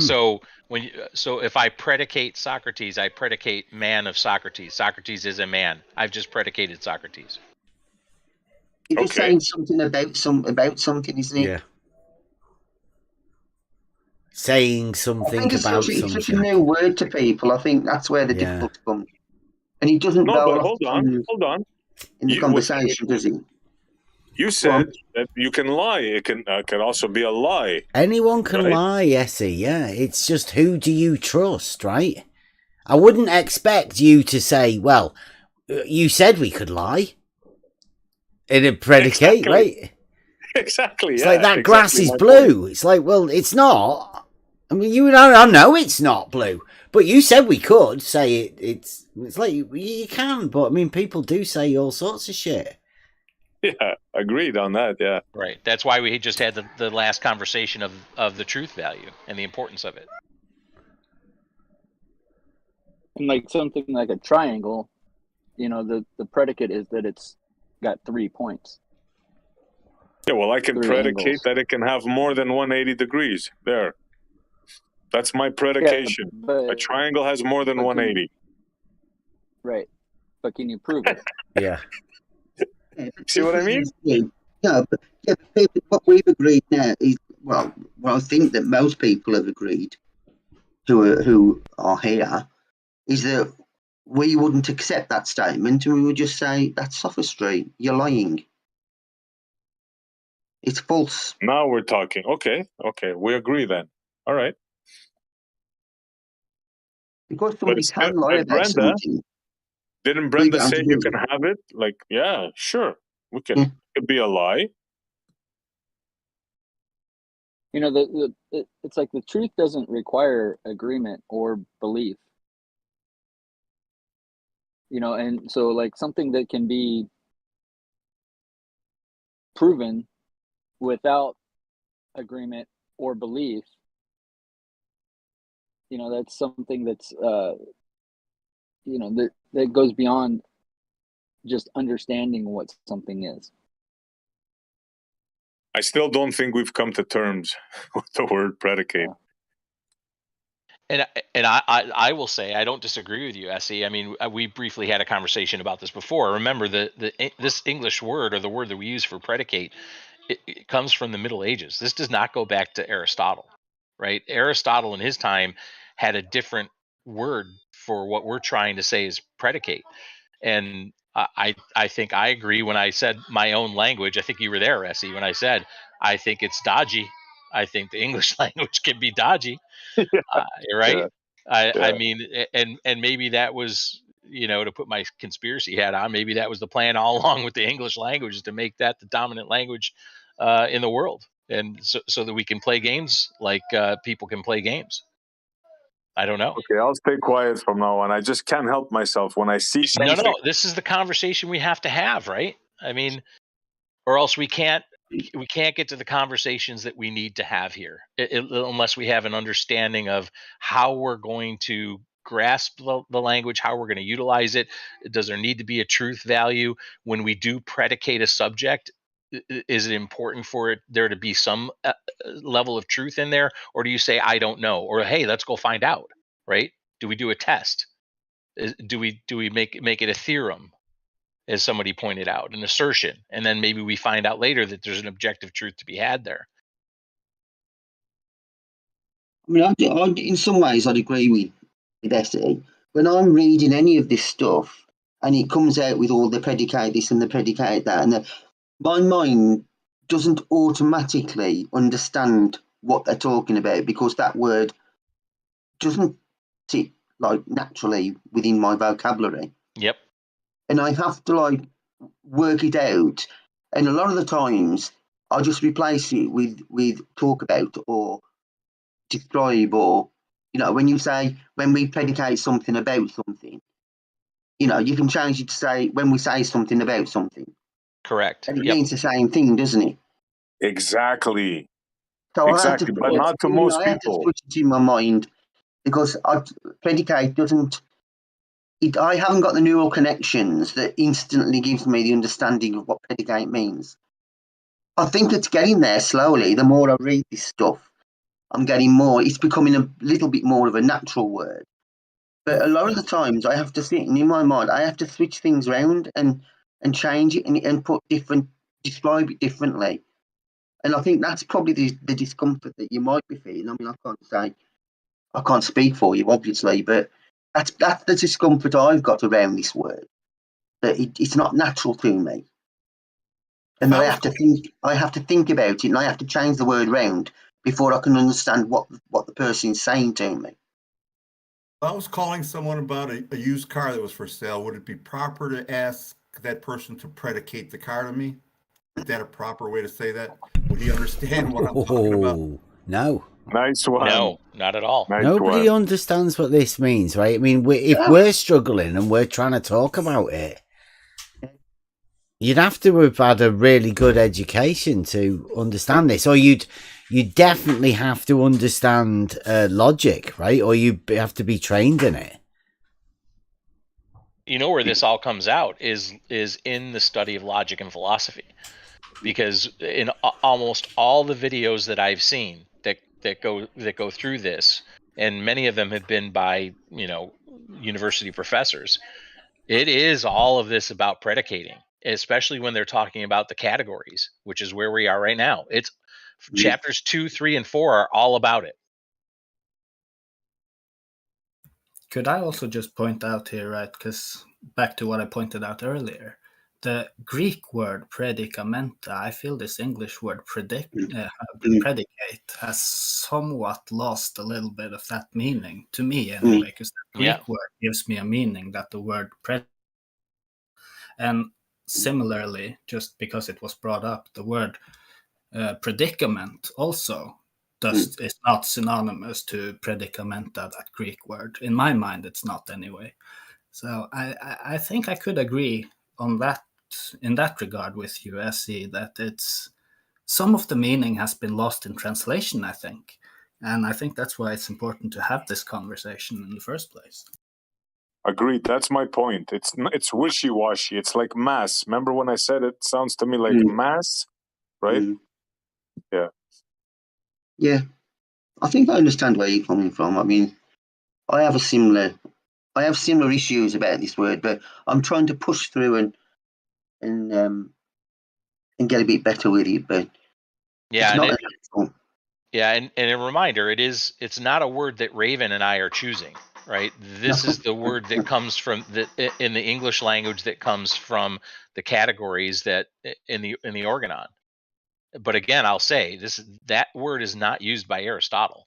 It's an English translation of something. I don't even necessarily know what the something is. No, this word wasn't invented until the 1500s, 1400s. It's not an original Greek. It's not a translation of an original Greek word. I don't feel. I think it's gone through numerous morphications. Wizardry.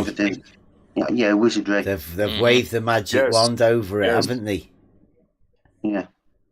Yeah, I mean, ask yourself, why do we have both the word predicate and predicament if that original Greek word is where this comes from, right? Yeah. I think, well, how was I going to say? Oh, God, I forgot what I was going to say. I'll get back to you. Well, that's, as John's thinking about that's what I had. Oh, sorry, go ahead, Movius. I was just saying, and predict, like, what does it mean to predict something? Right, all part of the same root. Now, if you're requiring someone to predicate something, doesn't it put them in the predicament of being honest or dishonest? That's a good one. I don't know. Perhaps it does. Could you ask your question again, Mobius? I feel like I wanted to answer that. I literally just can't remember after John said something.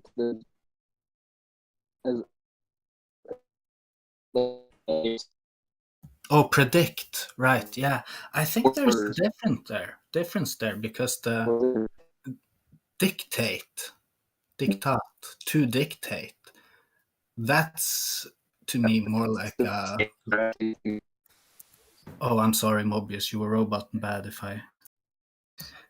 Oh, here, I'll I think that's dika versus dicta. There's a difference there to me. Because if dika is to show, to point out, dicta has to do with dictate, right? To put things down in word form. And that's slightly different because to me, you can lie with words, but you can show someone a rock. There is a difference in the wording there between dika and dicta to me. We use that word dicta, diktat, diktatur, which it has to do with the words, right? A dictator is the one who, his word is law. It's about the words, not necessarily about the reality that you're trying to use the words to describe. And you could literally just simply lie. Yeah. Yeah, I'm sorry, Kaki. Keep going, but I'll chime in when you're done. I think my point has been made. I just wanted to point out that specifically the word dicta, we literally use that word in my language, and so to me that's they are different. That's just what I wanted to point out.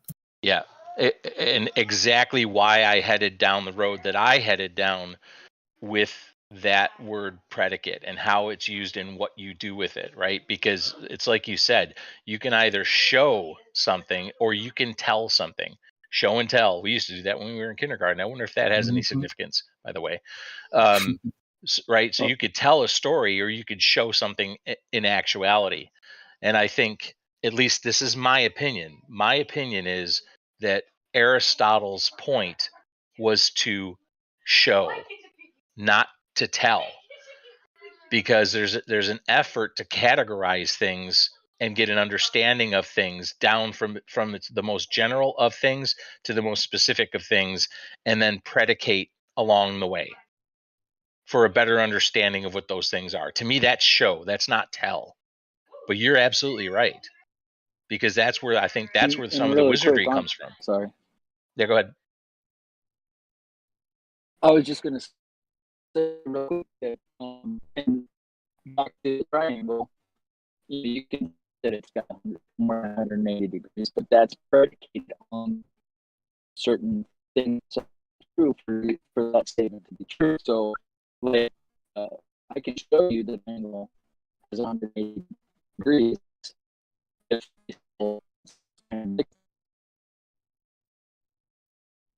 Oh, we nearly got it all. like you could actually.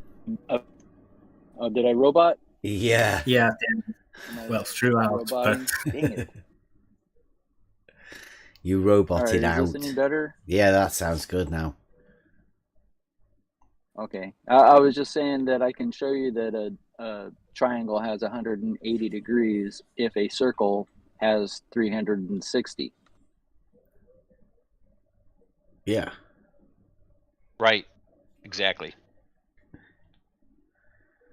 But I can tell you So it if has more than 180 degrees, can't I? The triangle has more than. You can tell me that, but you have to abandon a circle having 360 to do it. Right. To show it. So certain things are predicated on other things, and those things have to be true in order to show it to be true. Yeah, but you cannot show it to be true, can you? That's the point about the triangle having more than 180 degrees. That cannot be shown to be true. Right. So you can say whatever you want, but you are not predicating it because there isn't the triangle with more than 180 degrees for you to show anyone.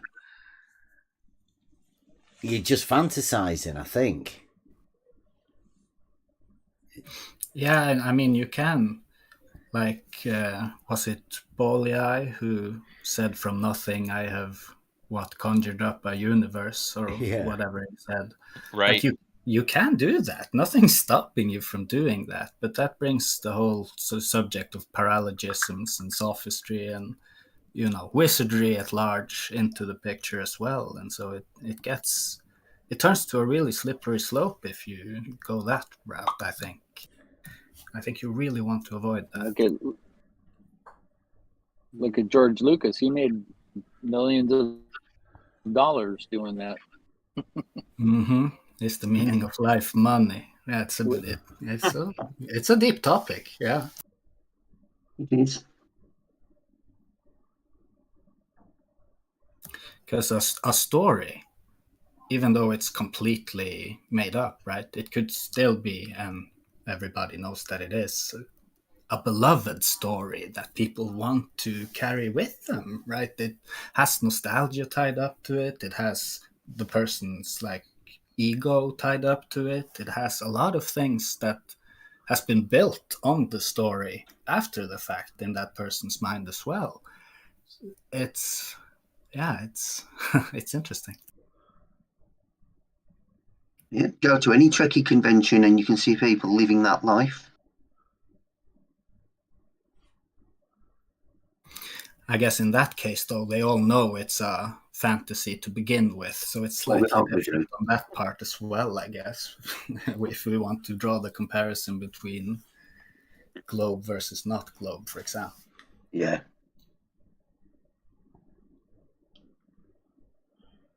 Okay. Did you want to move on to with the next slide? Yeah, I think the chapter 4 is next, unless we want to continue on with any of this. But the last thing I'll say about this is that, you know, this is kind of where Aristotle is going, is to get to these lists of or categorization, to use a term, of genus and species. And as you can see in this diagram, the last thing to point out is some of the middle parts of this lineage here can be both genus and species, because it's both general and specific relationally to the one above it or below it, which is an interesting point in and of itself. I think Raven may talk more about that as we go through here. But that, in essence, that's chapter 3. Very short chapter if anybody wants to go read it in the Organon. But it's wrought with some mental gymnastics that you have to get over, I think, which is why I thought it was a really good conversation so far. these things are worth going back to again and again, really, to get because they all build. I think they build up on each other, and as you go back, you understand more of what was said before that you didn't understand the time before. But I need to get me right. Oh, no, that's no good. There we go. So let's see if that's any good. Chapter 4 is not particularly long either. I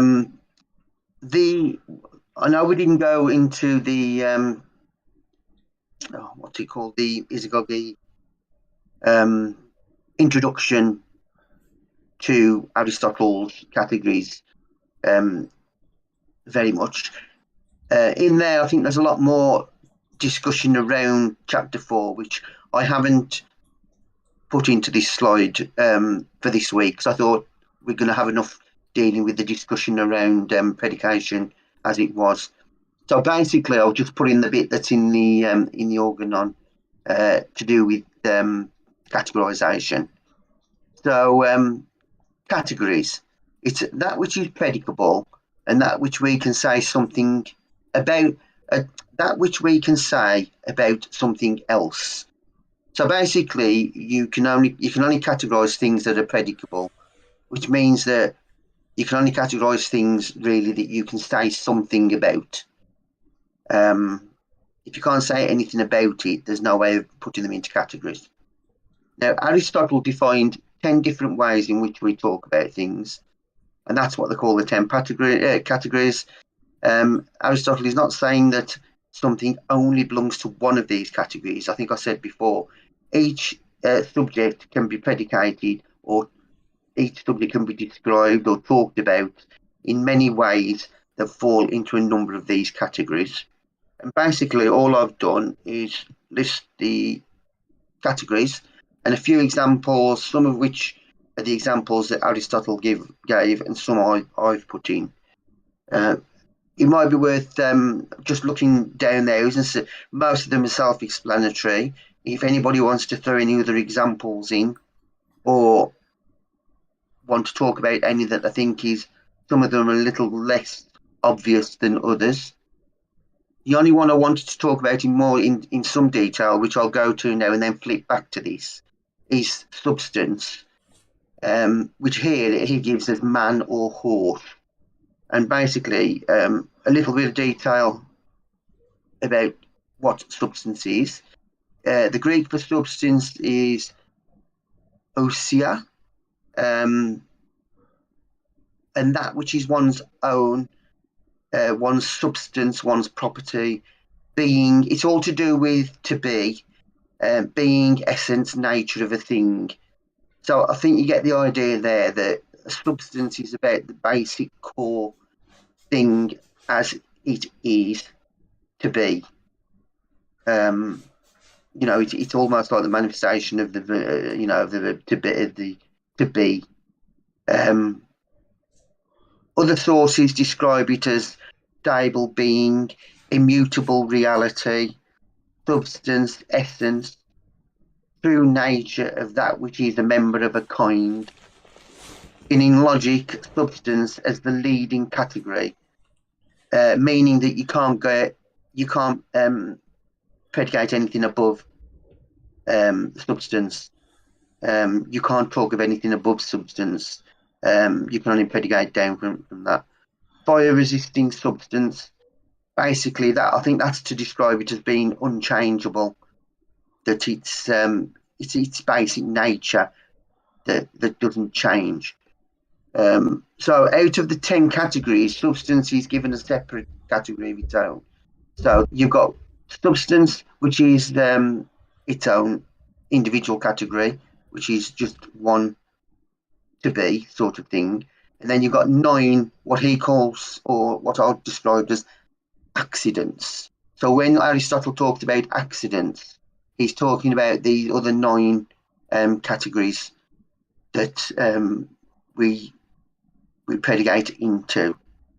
So basically, Does everybody understand that? Any of those that seem confusing, people want to talk about?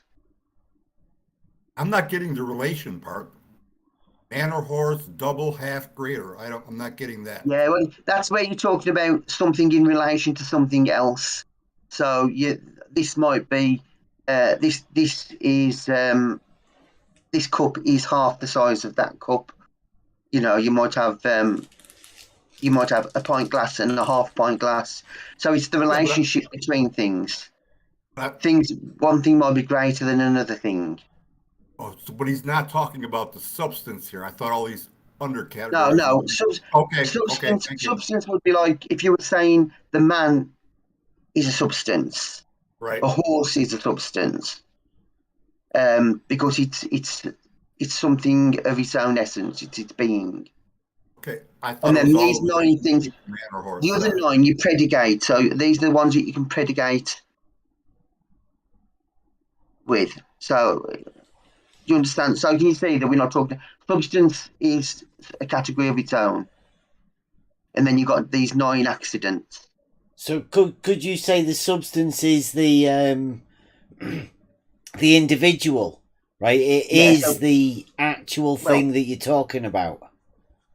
You could put triangle there as the substance within the. No, because it's a species, isn't it? Because that's an essence of as far as geometry is concerned, what would be the substance of a triangle? Okay, when I was, you remember, I put that that diagram in, didn't I? That I was playing around with, trying to do the diagram, the logical diagram to get to triangle, and I'd got the substance as being the point. Because you go back from if you go back from triangle all the way up the logical way that it's constructed, it originally comes from something that you can't say anything else about, which is the point. Yeah. Do you understand what I mean? So a triangle you can say things about, can't you? You can predicate things about a triangle, and you can take it to the next level of specificity above that, where you'd be talking about planar figures rather than triangle. You'd be talking about more generally planar figures, which could be more than just 3 points, couldn't it? Yeah. Do you understand that, Bev? Have I made that clear? Yeah, I'm struggling about the substance of man or horse. What the difference is between the two. If you're basing it down to its base element, like a triangle would be to a point, then... Yeah, well, what they say is that like, say the difference between a man and a horse is they are both substances because they're of their own nature. When you come down, when you predicate down and you start looking at the differences, the differences between a man and a horse is that they're both animals, but one is rational and one isn't. Yeah. That's how it divides down. But ultimately, a horse is. So you're not talking about the individual horse. You're talking about the nature of horse. So you're talking about what it is to be horse and what it is to be man. It's a higher level than an individual man. Now I know why I don't like that word, predicate. Yeah, because it's the core concept, the underlying idea of what the thing is, the law of identity. It's like its essence, isn't it? Right? The essence of man and the essence of horse. That's what they're talking about there. They're not talking about a horse or a man. If you see what I mean, they're just the examples that Aristotle put in there. But you could talk about what is the core essence of what it is to be. I don't know. Cup, you know, what is it? What is the essence of cup other than being? It's its function is to hold something. Have you got any other way of describing it, Kevin, that explains it any better than, this is what substance basically is. I would ask SE, at least in modern Greek. That's Greek word, no? Yeah, that's a Greek word. But whether it's modern or ancient, I don't know. As far as I'm aware, that's the word that Aristotle used. It probably sounds like ousia. Yeah, ousia. Yeah. Which I presume, does that mean something like essence or nature? I think so, yeah.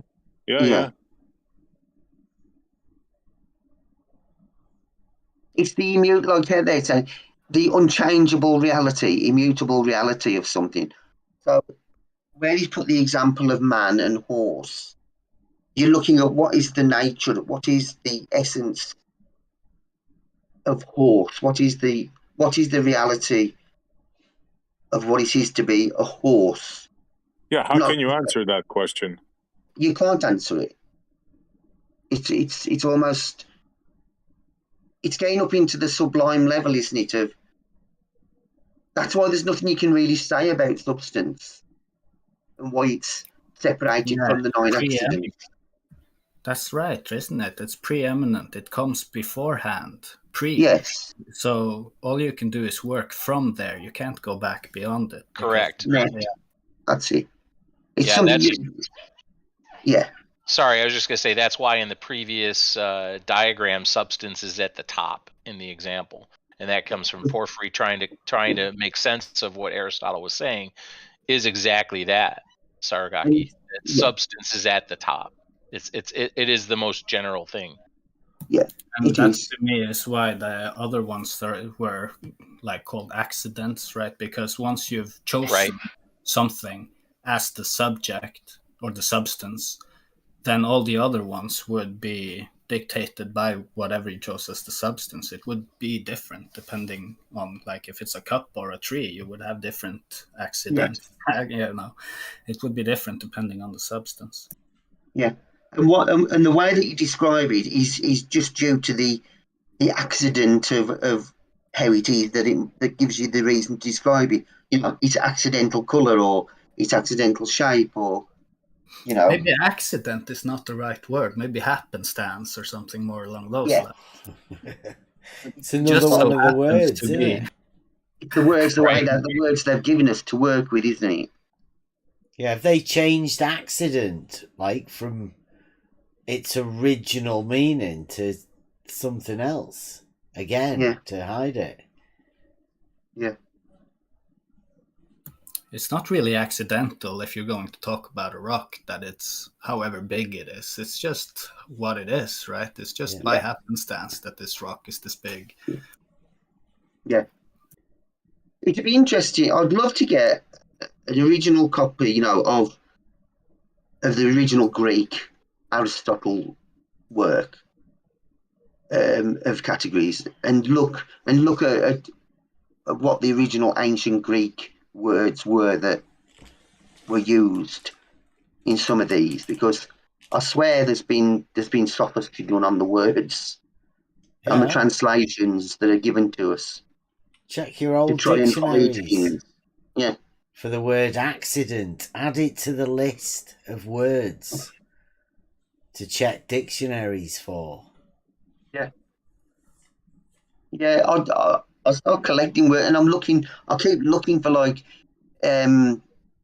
etymological works that go back far enough for you to be able to study some of these things. I've done similar things with the Welsh, the Welsh words that I use at times, and try and take those back to the original meanings, because it's fascinating to see how things change, and you wonder why certain translations were chosen. It puzzles me sometimes, but there's probably some kind of wizardry going on. So that's basically, I mean, there's not a lot you can say about substances there apart from you're going back to the preeminent, like, nature, the pure nature of something. So the ones that you need to really think about are the nine accidents. And most of those, quantity, it's fairly self-explanatory. You're talking about a measure of some form, whether it's length, number, whatever. Quality, you're talking about like wide, grammatical. You can talk about relation. He's talking about the relationship of one thing to another, and place. Is it in that can, or is it under that rock? Where is it? Is it in the marketplace? Whatever. Time is fairly simple. Last year, 6 o'clock, whatever. Yeah, but you can only point to a specific time. That's as far as you can predicate anything, right? Yeah. You say last year, like it says, last year, 6 o'clock. Yeah. That's as far as it can go. Yeah. Okay. Yeah. Predicate also means to preach. Affirm, yeah. Preach, affirm. Yeah, the language has been mucked with. Yeah, it's been played with, man. It's like math, I'm telling you. One of its terms, yeah. It obviously had a little bit of an ecclesiastical strap to it. Position, whether something's lying, sitting, whether it's on top, underneath. State, that means the state of it. Is it clothed? Is it unclothed? Is it painted? Something about the actual state of the object itself, or the subject that you're talking about, predicating about. And then action, here he gives examples like to lance, and I added like to chop. And then the affection is that action. So that's the action, and then this is the effect on the object. So in those examples, it would be the action is to lance, and the affection is to be lanced or to be chopped. So those two sort of go together in some way, really. Yeah. So one of the videos I saw on it said affection could also be like saying someone the man is suffering, right? Maybe he's got an affection and he's suffering. Yeah. That would be the affection. Yeah. That's kind of what that means. Yeah. I mean, when I was going through them, they were the ones that sort of confused me the most when I had to look into them. The action and the affection one were a little less obvious than some of the others. And what's the other one? Sometimes quality can be, because like I talk about white, but then you've got to talk about is that white as the nature of the thing, as being a colour, or is that a quality that's been put to it? Do you understand what I mean? Has it been painted that colour, or is it what is that nature? Is its nature that colour? Because I'll put those in slightly different. If there's something, say, if you've got a piece of coral that is naturally pink, then I would say its quality is pink. If you had a rock that had been painted pink, I would put that under something like its state. It's been painted pink. So there's some debate about, you can debate about which category some of these things go under. And obviously that can go under, depending on what you're predicating, you can put them under different categories. So they don't just go under one category. It's just a way of dividing and categorizing. And you'll see, I think you'll see later on as we go on, the importance that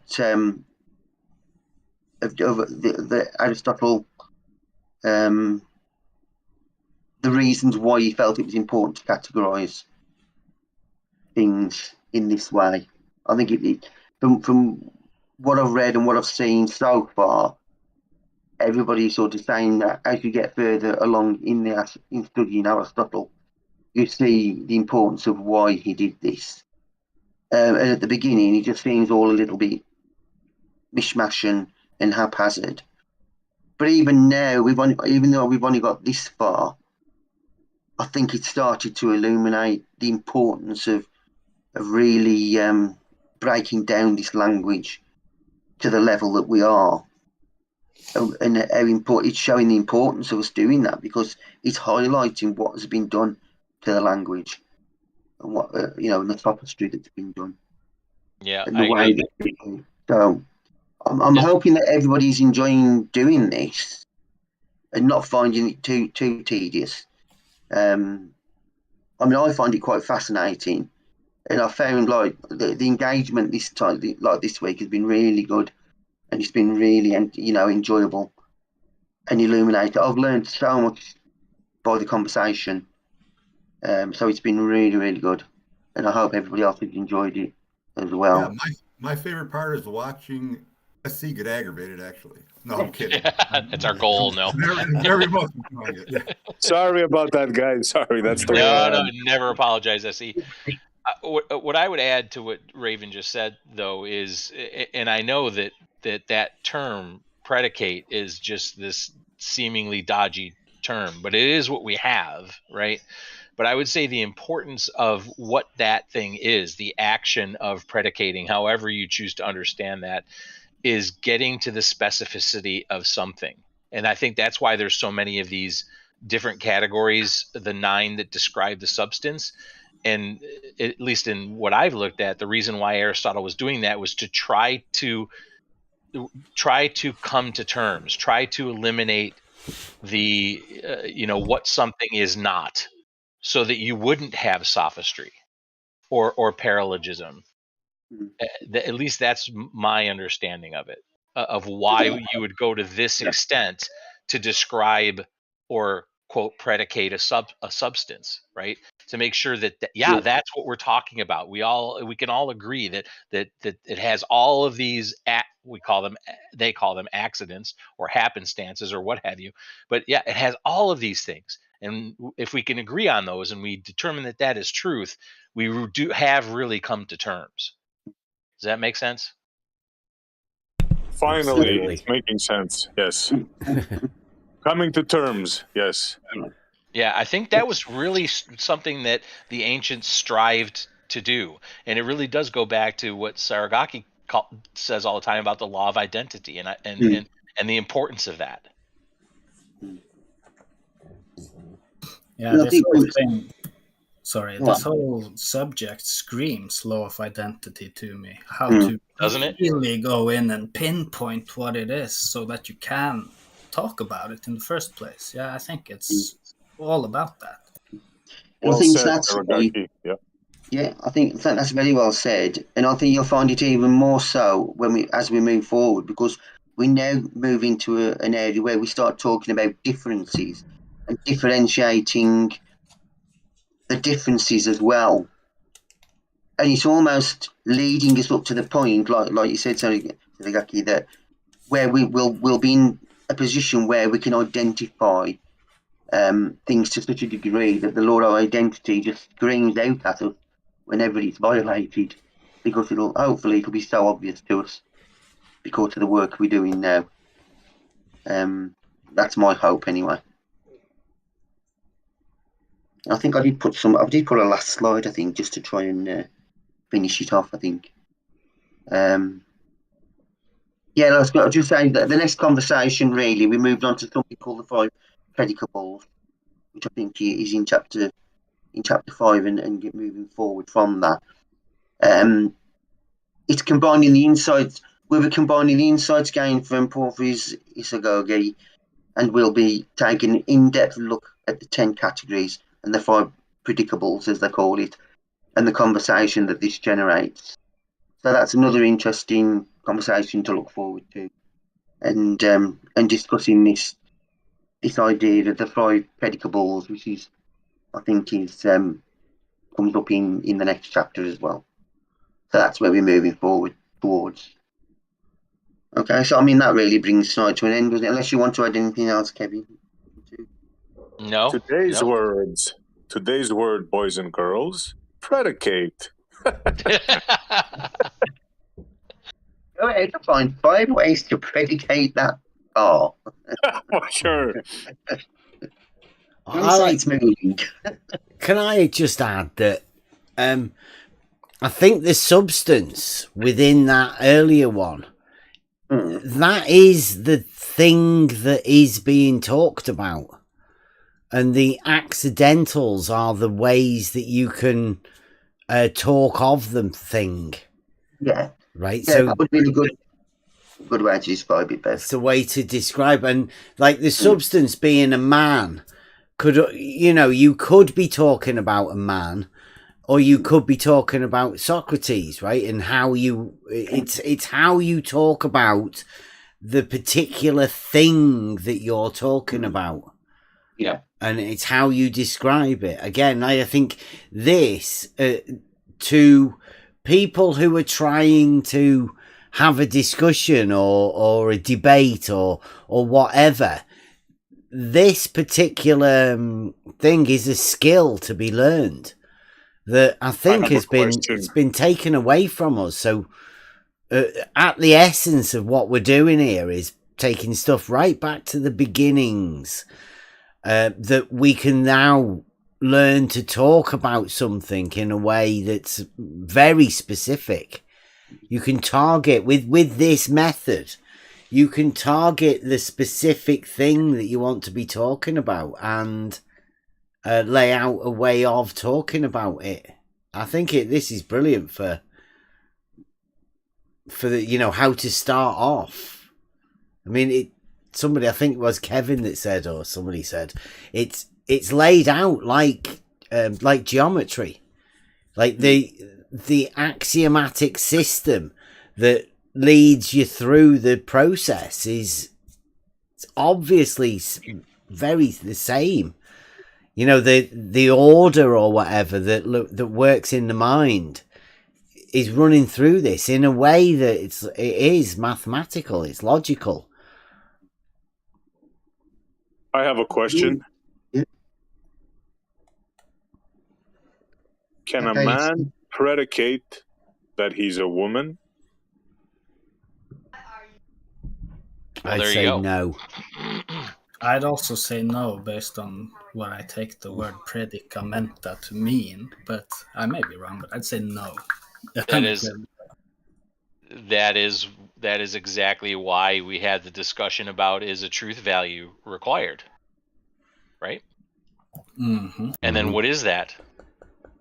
What is the agreement about it? What is the substance of man, or blue pen for that matter, or anything? That's why Aristotle is exactly doing that, to answer questions like you just posed, Essie.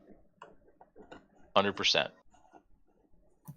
I would say, right, if a man says, I am a woman, I would say that would go against the idea of what predicamenta means. You already violated the idea of what the word means by saying that, so you've thrown the logic out the window. Say, can a man? You started off with, can a man say he's not a man? You can say that, yes. But he has gone against the idea of the predicamenta. Can you show the fact that you're not a man when you clearly are? We can all see that you are. You have to define man first, right? And in the moment you do, you've started off with man, so you can't define it then as a woman. Like, it's just doesn't make sense. There's no logical procedure to that. So that's why I'd say no. You can't be done. And that is why Paper Organist said in the chat, grammar is in fact part of logic, and that's true. That's why we're going to grammar first. That's why we're getting into something that I learned in, I think, second or third grade, predicating. Lucky you. What I like about this system as well, you could almost practice this the same way like you go off and practice geometry. Yeah. You could pick a subject and then you could break it down with the categorization and see how you could categorize it. And then later on, how you can work out how it's different to something else. So you work out it's different. So it's like you can practice this as a skill, can't you? Like you were saying, Bev, which would be really useful so that you could quickly improve your skill at doing this, to help you with conversations with people and debates and arguments. almost the same way that you can do it with geometry. If you practice your geometry and learn the skills from the geometry. Yeah, but this is teaching you how to use the words within geometry more effectively. You know, it's how to describe the methods and things that you are using with more skill. You know, this is an art. I like it. It builds, right? Doesn't it? Because geometry is part of the quadrivium, and grammar and logic and rhetoric come first in the trivium, and the organon is the forerunner to the trivium, to the grammar, logic, and rhetoric. I mean, it all fits very nicely. I have to go back to the beginning when I first got the Euclid. I got interested in Euclidean geometry. And then found that, there was logic before that led up to the formulation of it. So I was always looking for that logic. Well, it turns out there's 2 or 3 steps before that, which that's where we're at the minute. This is for me, finding Euclidean geometry and then now finding there are previous steps that will help me understand the geometry more is amazing. I'm glad we're here doing this stuff. Well, that statement there, I fully agree with it. It gave me goosebumps a little.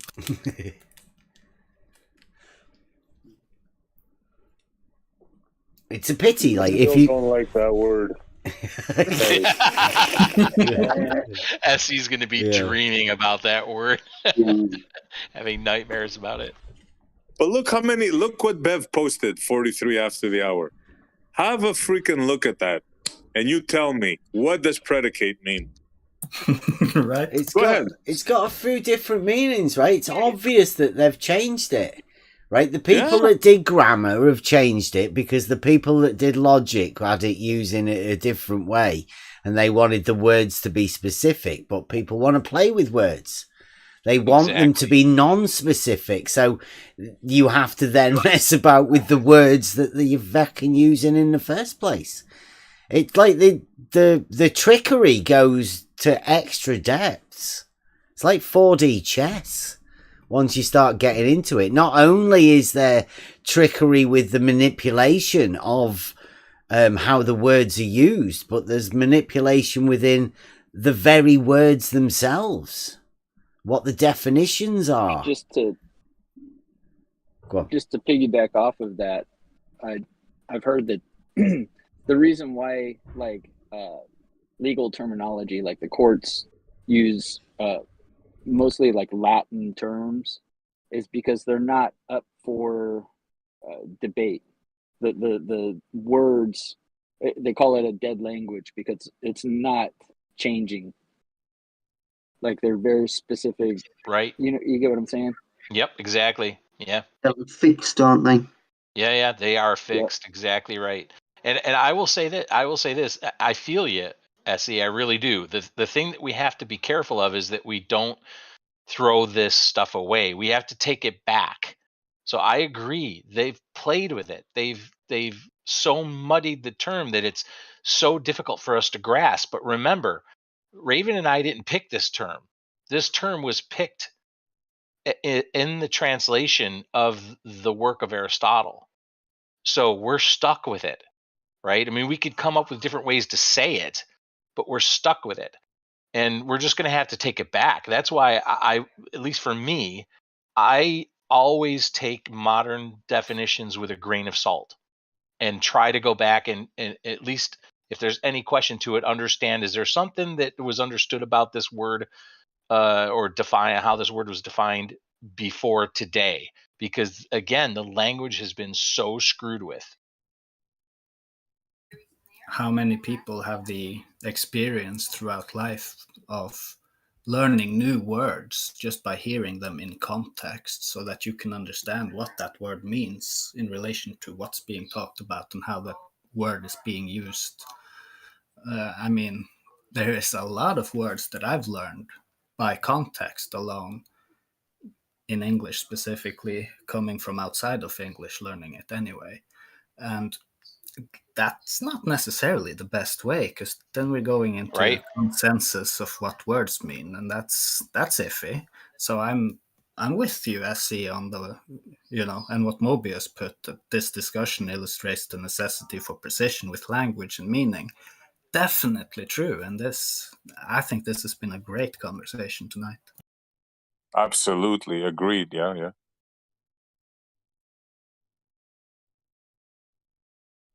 I had to play devil's advocate. Too many people agreeing. You have to keep doing it, SE. Yeah. We need it. Yeah, it is important. It is. Yes, I love it when SE comes in. You never know what kind of bomb's going to be dropped. No, I was waiting for this particular topic, like I brought up about the predicamenta, because immediately it rings the bell, right? Predicate, predicament, those two words come to mind instantly, and neither of them really goes to take the meaning of the original word, in my mind anyway.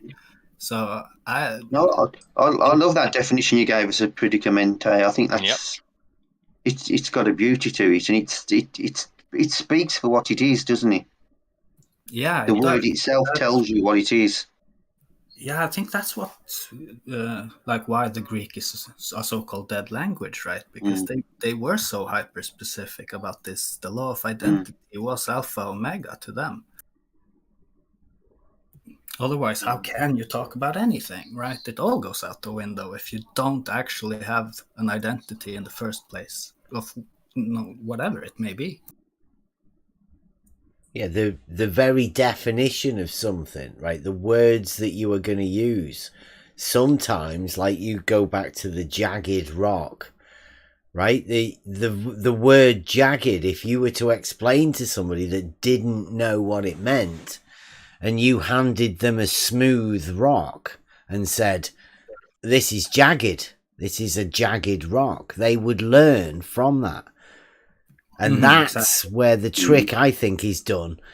At what state are you aware of the realization that somebody's taught you something that you may not be true?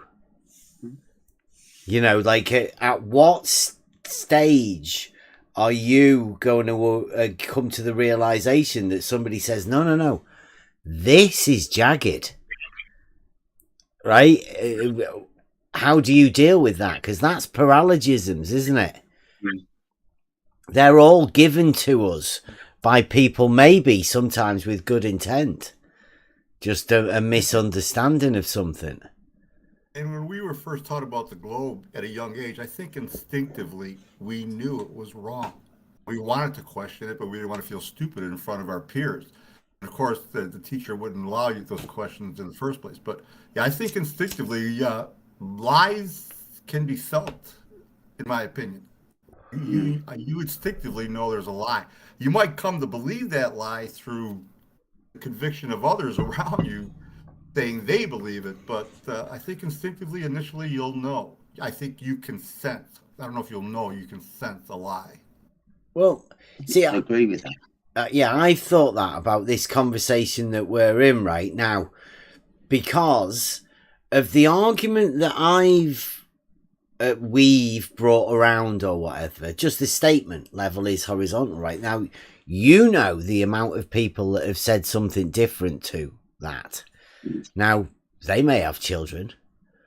What are their children going to hear? I mean, they would be told by their parents that the globe model states all of the things that we know the globe model states. I mean, they're going to their parents are going to teach them that as children. How many years of that have we already been living through with the changing of words and how people come up with their own arguments? It's paralogisms that are taught. I'd say what John said hits the nail right on the head, and that's why they get them at such a young age. Yep. I mean, if you think about how intensive the curriculum is for kids who should be out playing and discovering the world and, you know, doing all kinds of other things, are stuck with this tremendous responsibility of so much homework and so much, you know, necessary indoctrination, like just to get a grade that they can go on to, you know, be a productive cog in the wheel. It's insanity. Not to jump off topic too much. Oh, it's bang on topic, that. I mean... Yeah, totally. By the way, just as an aside, when you say level is horizontal, guess what you're doing? I'll give you one guess, SE. SE. What are you doing when you say level is horizontal? Good one, Kevin. What do you mean, what are you doing? What are you doing? Saying the truth.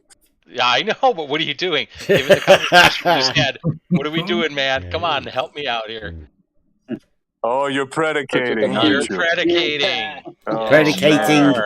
level. You're predicating level. You're predicating horizontal of level. Correct. Right, right. And it is a statement of truth that can be shown to be true. You can point at it and go, that level is horizontal. Yeah. Truth value. We need a lot more of those, Kevin. Keep pointing those out. Mm-hmm. True that. Now we're talking. And that's why they won't come and talk to us now, right? We're down to specifics. How do you argue with that? Because we know that they cannot do this likewise. And also, just to stay on the level is horizontal for a moment, it's not just a statement that you make out of spite, right? Oh, I just want to be different to the Globers. No, there's a lot of work, mental work, understanding. A foundation has to be built that goes beforehand, before you can make that statement.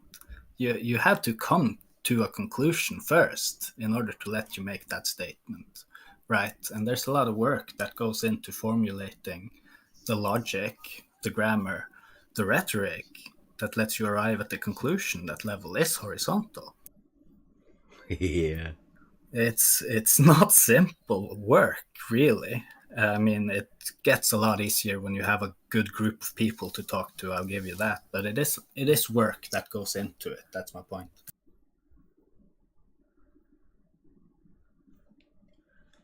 Yeah, I've got Very a good one. interesting. I've got a good one about the circle and the sphere and the square that I'd like to run over you predicating afterwards. Yeah, I might be. I might be. Betcha SE's going to end up being the expert on predicate by the time it's all. Oh, don't get me started. And now I'm hooked. Let me just ask then, because you can use the word predicate like that, like a verb to predicate. But can you do the same with the word predicamenta in Greek? I'm not so sure. Yeah, I don't know. It's a good question.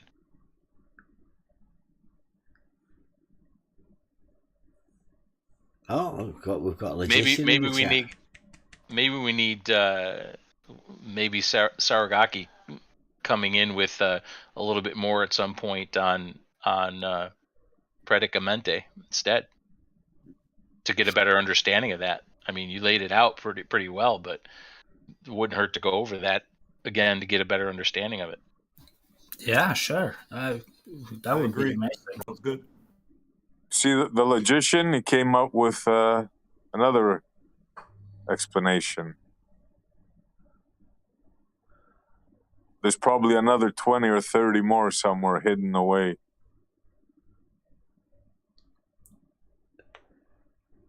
He calls it an action, right?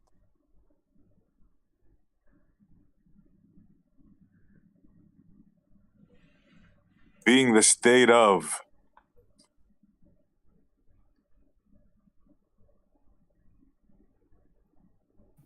Is that really the same? I don't think so.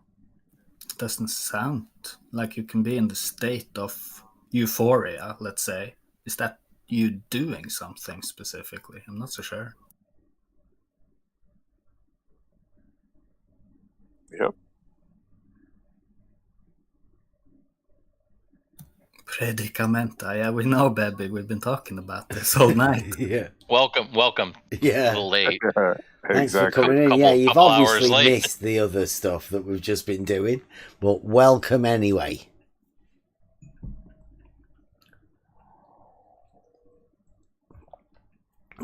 We've got all the help now. Everything's sorted. Now we're just wrapping it up.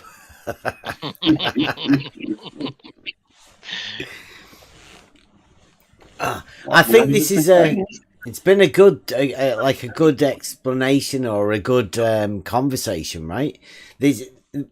I think this is much better way for these sort of conversations to go, because the idea of it is this is a learning process for all of us, not a lesson for Kevin and Ravens to give us, because I mean Kevin and Raven aren't teachers yet. They're on the process of learning this with us as well, although they may have a little bit more experience in it. And that's more... true, and I like the way Kevin presents it, then backs away and lets the discussion take place and picks up on that and then adds his input. That's a really great way to do that. Well, that's what we need to do, right? I mean, Bev is exactly right. Raven and I are not the teachers, but not by any stretch.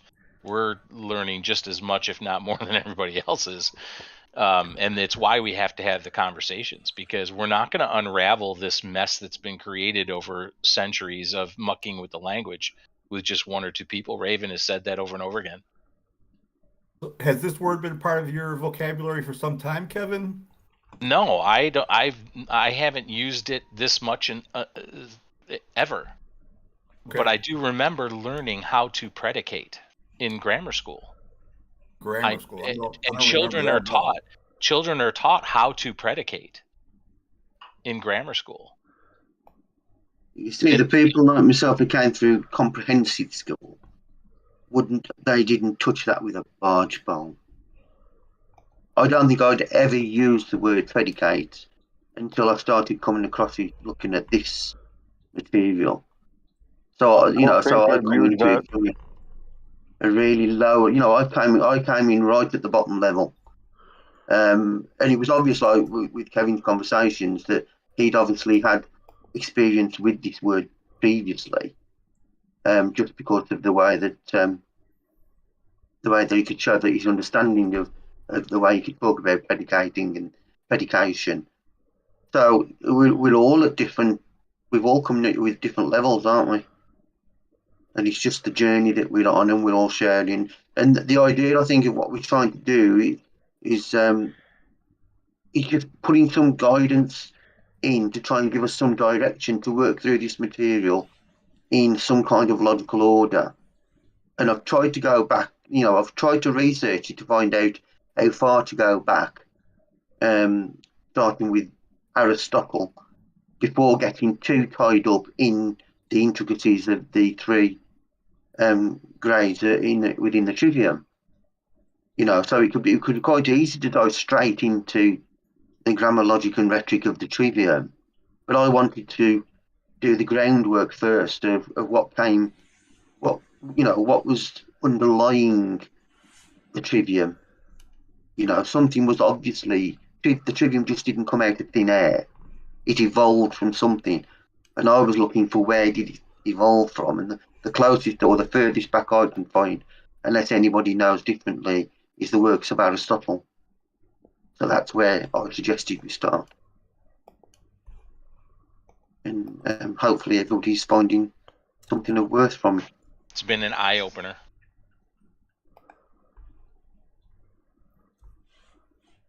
Yes, it's been a predication, I will say. There you go, Essie. You want to check the live chat? We've got some comments from the YouTube. I'll close this down. Our resident. Diletheist. Oh, Brenda's back in action. Notice we've lost level pi. but not horizontal, huh? Just give up on the Brenda. pi. LIGO's arms are level but not horizontal, Brenda. No, they're horizontal but not level, Brenda says. So they are horizontal, right? The arms, 2 of them, are horizontal, says Brenda. I don't know whether Brenda's aware that there's no such thing on the model. It's dialetheism and the importance of the use of words. Always come to help us with our understanding of things.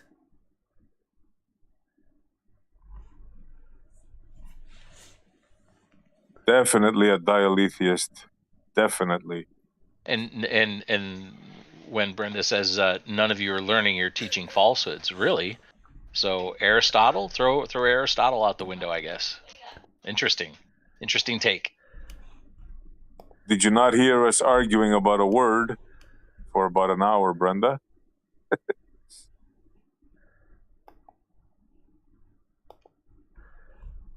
Well, not arguing. Let me rephrase that. Arguing. I'll say arguing. Yeah, that's what we were doing. We were arguing. Though reading those statements, I'm starting to believe in the multiverse because we're not part of this reality. I say that we were arguing in the truest sense of argument, which, yes. An argument isn't a battle. An argument is a conversation. Uh-huh. Yes, that's why I rethought it and I said, yeah, no, I was right the first time. Yeah. Discussion around a logical statement, and you did very well. You laid out your case. Discussed it. Brenda thinks, we're not teaching anything, Brenda. That's what we're saying. We are just talking about it. There's no need for anybody to get upset or anything. There's no good sitting in the YouTube chat getting all upset about us talking about it. We don't accept dialetheists, so you can just... I'd suggest set up your own group where you discuss Aristotle yourself. Wouldn't that be good? How many people would watch that? Brenda talking about Aristotle. Logic. Aristotelian logic by Brenda. Brendolian logic. Identity School with Brenda. I prefer one of the postmodernists. Yeah. Postmodernist Aristotelian logic.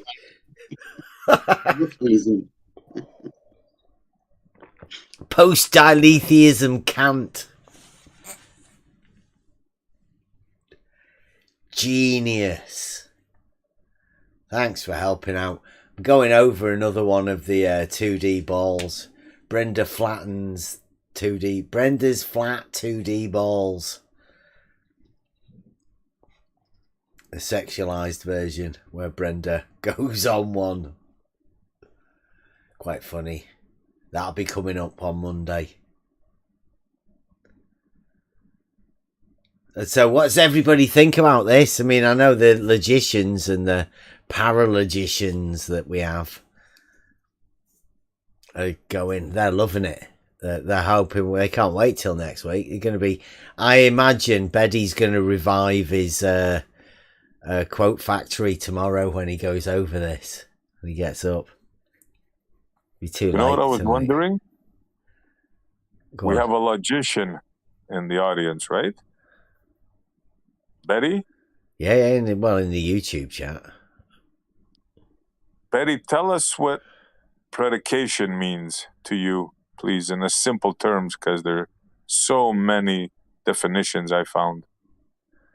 Being your field, what would you say it is?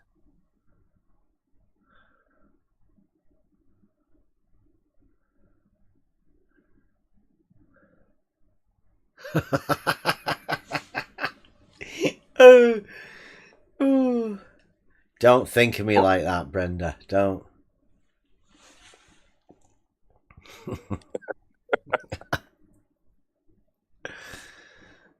Boris likes Brendology.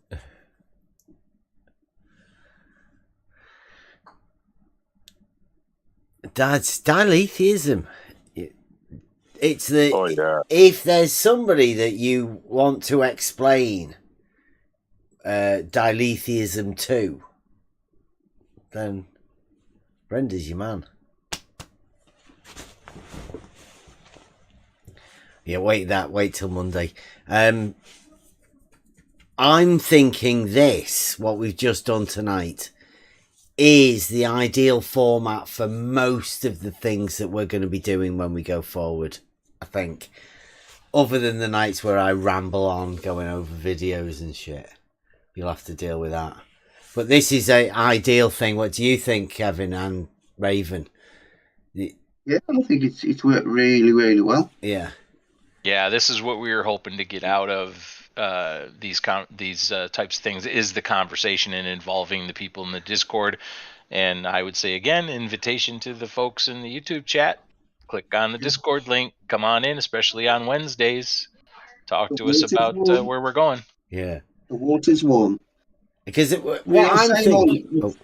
Right from the beginning, I was saying I wanted a conversation. It was just trying to find the right format that drew that conversation out, wasn't it? You know, so obviously I was doing a bit too much of a presentation style format that didn't encourage conversation. So hopefully we've got a format now that works, that will bring out more discussion and more conversation. Yeah. So I'd just like to thank everybody that contributed and joined in. I'm hoping more people come and join in, because these are the sort of things that I think we can go back over again and have we can have this discussion yet again and learn more. We will be able to expand on it a bit more. And I always like the idea of other people's ways of describing these things, even though we've all described it many times and we've all got an understanding of it. I would really like to hear people, if they want to try and explain this sort of stuff back to us, because there may be some other better way of describing it. It all generates discussion about this, and I think we're going to have to be going backwards and forwards through these things. I think you said that about the first session, didn't you? That, it may not seem apparent, but later on it may come back to it. So with geometry, it's a backwards and forwards thing. I think it's going to be the same with this. Yeah. I'm hoping it will be like that, because I know the early days of the geometry, we were mainly talking, let's say, two opponents of common sense and logic, reason, all of that sort of stuff. This time, I think we can learn from that and not have to take as many steps backwards as we did with the geometry route. We can learn from the words. I can't wait personally till we get to rhetoric, because I think that's what's going to be that's the way to be able to talk to people more commandingly. I think that's the particular bit I'm looking forward to for the discussion about SE too. Imagine SE with a bit of rhetoric behind him. Oh man! According to Betty, our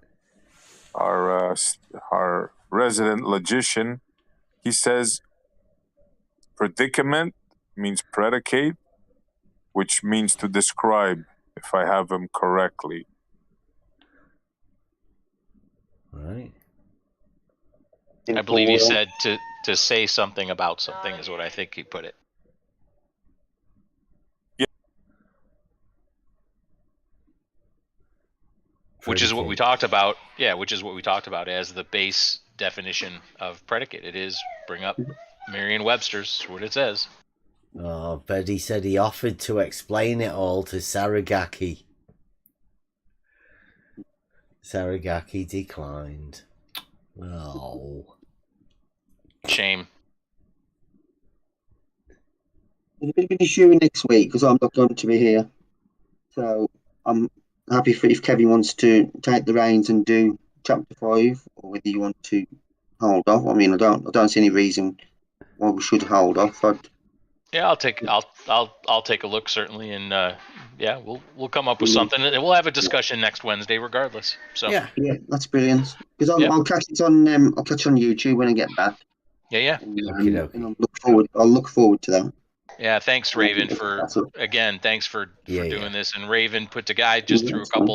I threw a couple words at Raven, and he put together the whole slide thing, and he's been just masterful at helping out with this stuff. So I appreciate it. No, thank you very much. I mean, it's just going. It's something that I wanted to learn myself, and it's so much easier to learn this through with other people because you get so much feedback from the conversations. No, thank everybody for going along with it. I mean, I know when I brought it up, I didn't know whether there'd be any interest at all, but I just threw myself in and said that was it. Give it a go.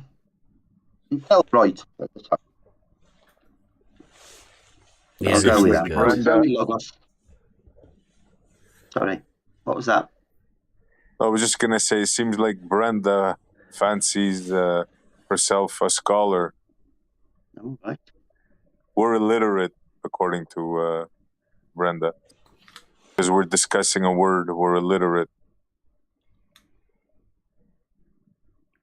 You should have came in and schooled us, Brenda. Betty's in the chat saying many things are not right. With the specificity of a logician.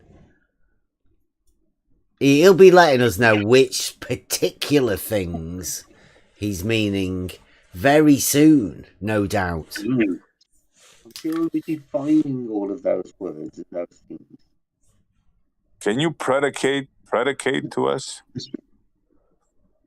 Logician, sir? Because we dumb here. Think you could have this kind of conversation about the word "the"? They could, yes. Don't laugh. It's been done. Yeah. Oh, yeah. Really? Because I'm just wondering how this word can generate so much conversation. I mean, a simple word. Look at how long and how much information has passed around about a single word. And we still don't think we've zeroed in. I mean, I haven't. I don't think I'm much closer, I think. But yeah, it's interesting how much one word can generate as far as thoughts from others. It's incredible. I'm sorry.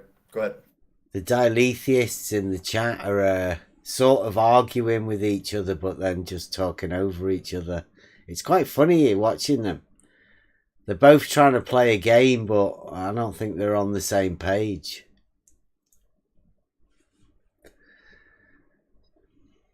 One of us that we can't learn, and the other one says it's sweet that we are trying to learn the old stuff.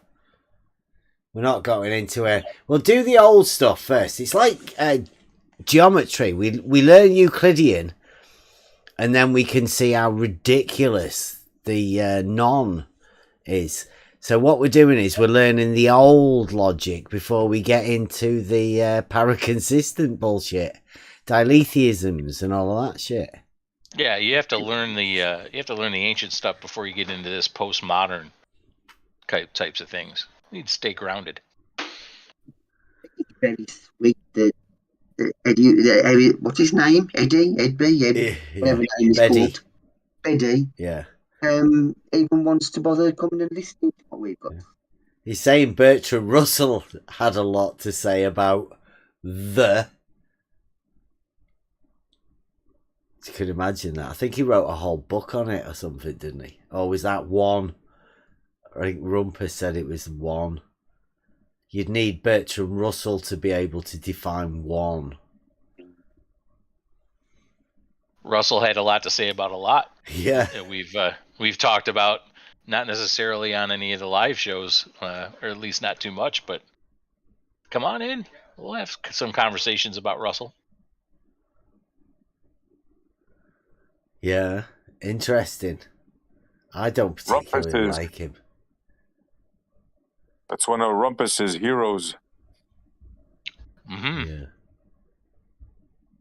Yeah, strange story, because my lad was wanting to do that sort of stuff. I don't know whether he'll get his grades he needs to be able to do it, but he wanted to do philosophy. We were talking to must be the first or second year student that was sort of showing the new people around, and there was there was all of the different books, and Bertrand Russell was there, and I just pointed at him and pointed at that book and went, ooh, and she went, oh no.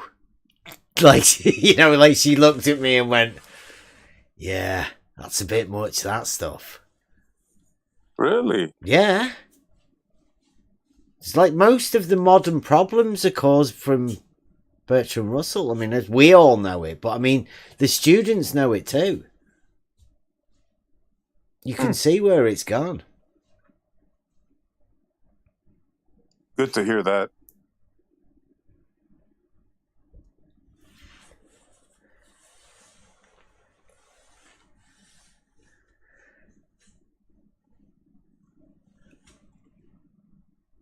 Betty thinks, yeah, where's the insults, Betty? I mean, it depends how easily you get insulted. We know that sometimes people pointing out paralogisms you think is an insult. We had that last time. It's insulting to you for somebody to point out a paralogism. We don't think it's insulting here. We thank people for doing that. Oh, come on, Betty. Even Rumpus has thinner skin than that. Haven't you played rugby before?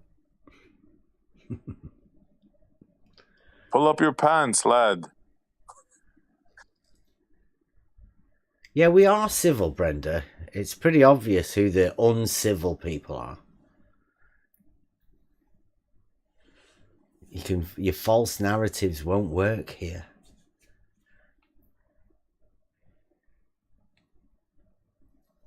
I mean, I'm fine with the few people that want to come. I don't really need diletheists coming into the logical stuff. We're trying to cut through all of that, get to the what is.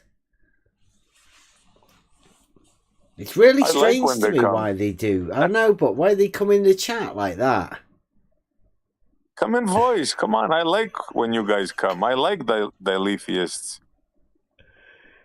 Stuff like saying, I'm a Ponzi hairdresser, you understand. That's nice. I do understand what a Ponzi hairdresser is.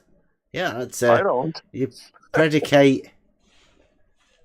I don't know. Betty's predicating something. I don't know who, but predicating Ponzi hairdresser.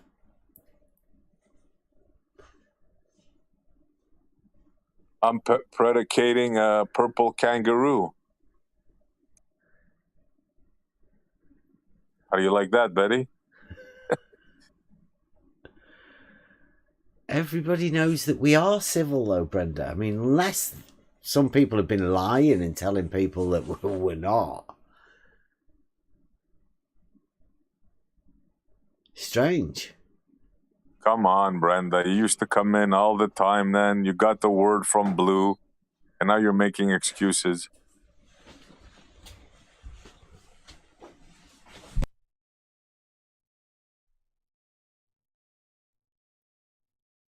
Whether you come in or not doesn't make a difference, but don't make excuses.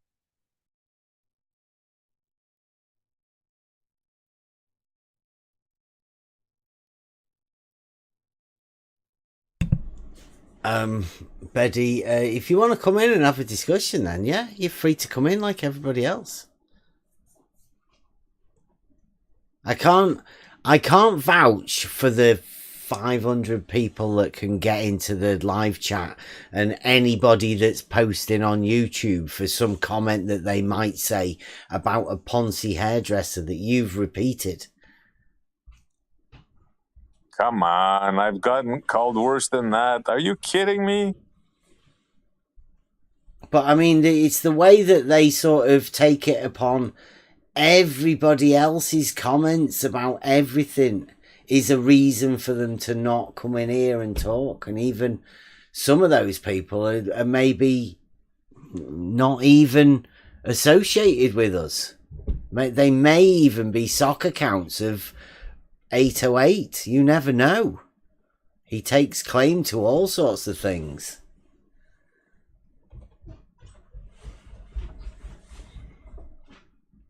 I repulse people. Well, good.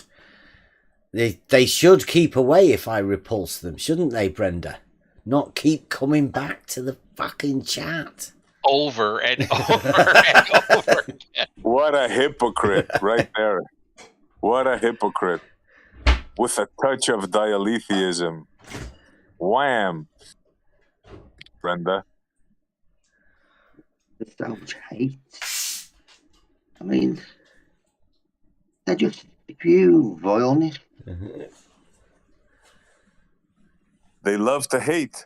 Betty says, if I can't vouch for everyone posting anything, then he won't come and discuss. Well, sorry you're such a snowflake, Betty. Keep away. Doesn't bother us at all. Yeah, this is an open discussion. We love to have people come in here. You can ask a lot of people that come in. Honestly, they have conversations. What we will not do is make this a safe space. Sorry. Yeah. It's just not in our DNA. If you can't take rough talk, don't go to the pub. Crack one in your living room. Yeah, there's some tough discussions to be had, and if you're not up to it, then don't bother coming. Please don't come, because you will not be prepared for what some of the questions you might get asked. If you're that frail, there's much worse things to trouble your mind than people saying ad homs or anything like that about you. Trust us. There's some questions that some people get really upset about. Much more upset about it than being called names and like Ponzi hairdresser. What the heck is even a Ponzi hairdresser? Yeah. What is that? It's an insult, apparently. Wow.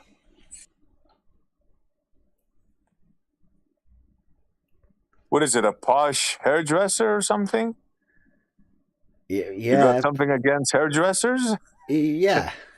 Well, no. I mean, somebody called Betty a Ponzi hairdresser.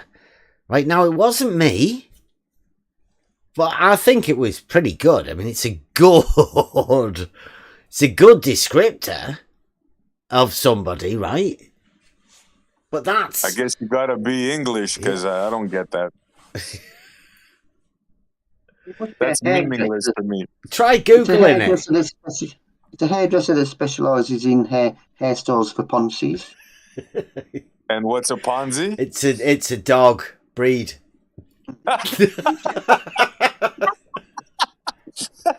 Okay then, Betty. I can understand why he got that offended on that one. I define it as a dog breed. I'm gonna Google it just because. I mean, why not? Google Betty, it. I'm on your side with this one, bro. I'm on your side. That's uncalled for. That's below the belt. Those dogs where they put the pom-poms on their tails. It's that, isn't it?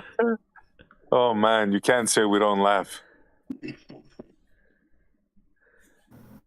Well, the term Ponzi scheme was used in the Madoff thing. What did that term mean there? Dog scheme? No, I stand with Betty on this one all the way. What's that? You shouldn't be calling somebody a Ponzi hairdresser. Come on. Ponzi. I don't know what that is either. That's somebody that cuts hair for a dog. Oh.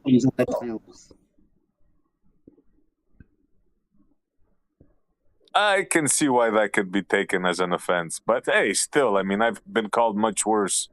Much worse. That's what I was going to say, SE. I've been called way worse than that. That wouldn't keep me away. Yeah.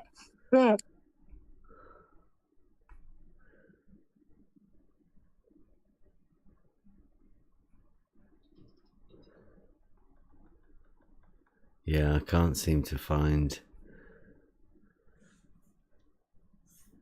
You're still searching for Ponzi hairdresser? Yes. But is it any kind of dog or them high-class poodles, like you said, the Raven with the puffy tails there? Or is it just a general term? You want me to give you what the standard definition of Ponzi is? I've got one. I've got a great one here from the Ponzi, the meaning in the Cambridge English Dictionary. Right? So this is really highbrow. Yeah. Adjective, UK, offensive, disproving, UK. An insulting way of describing something that is not traditionally male, especially in behaviour, appearance, or speech. I don't want to sound poncy, but I really like going to the ballet, he said, a poncy flowery shirt. Well, now I would take offense to that. It's not a dog hairdresser. It's one of those guys that likes playing with other people's hair type hairdresser. I would definitely take offense with that. Like maybe I haven't been called worse. I'm not sure now. Yeah. That's pretty low right there. I might be insulted about that. It's what context it was talked about, right? Yeah. We need to know the full context in order to do it. Can you tell us the exact circumstances, Benny, please? That you were called a Ponzi hairdresser. Contexted anyway. Predicated. In what way is this predicated? I'd like to know who, where, when. You see, the definition I've got is a more modern definition because they have toned it down a bit now. They've taken out some of the innuendo, and you're left with pretentious, high-flown, ostentatious, pompous, grandiose, over-elaborate, and overblown, overripe, overworked, overdone, contrived, forced, and laboured. See what I mean? But they've toned it down, haven't they? Yeah, yeah. A lot, I would say, yeah. Yeah. Counterfeit, sham, simulated, mock, imitation. Starting to sound more like a description of people I know. Yeah. It's not the Ponzi. It's not the definition of Ponzi, I know. Yeah, I know. Well, that's why I think the Cambridge said UK, right? It's specific, isn't it? It is. And it wasn't me. I'd never call anybody a Ponzi hairdresser. It wasn't me, was it, Betty? I don't think it was. No, I think I know who it was. Like the haircutting manual. That is funny, though. Like, you gotta admit that's funny. It's nice to know that somebody with a flippant, offhand comment has upset Betty so much. Genius. That whoever it was, shout out that man. Probably Mike Jones. He's Betty's foe at the minute.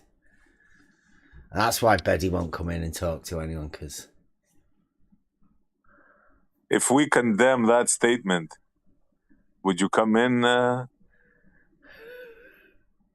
What would you say if we? I couldn't condemn that. That's genius. Come on. I think I said at the time it was really good and well said, well timed. It was you, Mike, wasn't it? So I saw you with the mic open. Yeah, it was me. Yeah. Take a bow. Take a bow, bro. I got it from Spinal Town. Literally quoted right from Ian Faith in Spinal Tap. Wow. And it was perfect. It was very apt. I just jumped in. I literally randomly clicked back on this because I was on a phone call, and all of a sudden I hear this, and I'm like, whoa, what happened? It seems you insulted Betty. I gotta be honest, that almost sounded like an Emma comment as well.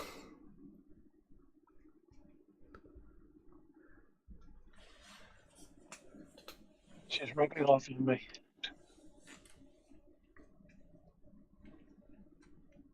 Oh, I got some pictures from Larry I got on my phone for when we go over.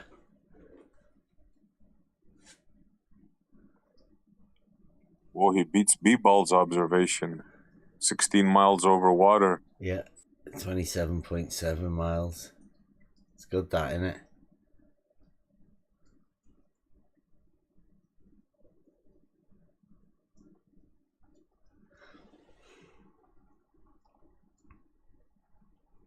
Looks like Betty's gone to bed. He'll be doing his dictation thing tomorrow, quoting everybody. So if anybody want to put any decent quotes in for Betty to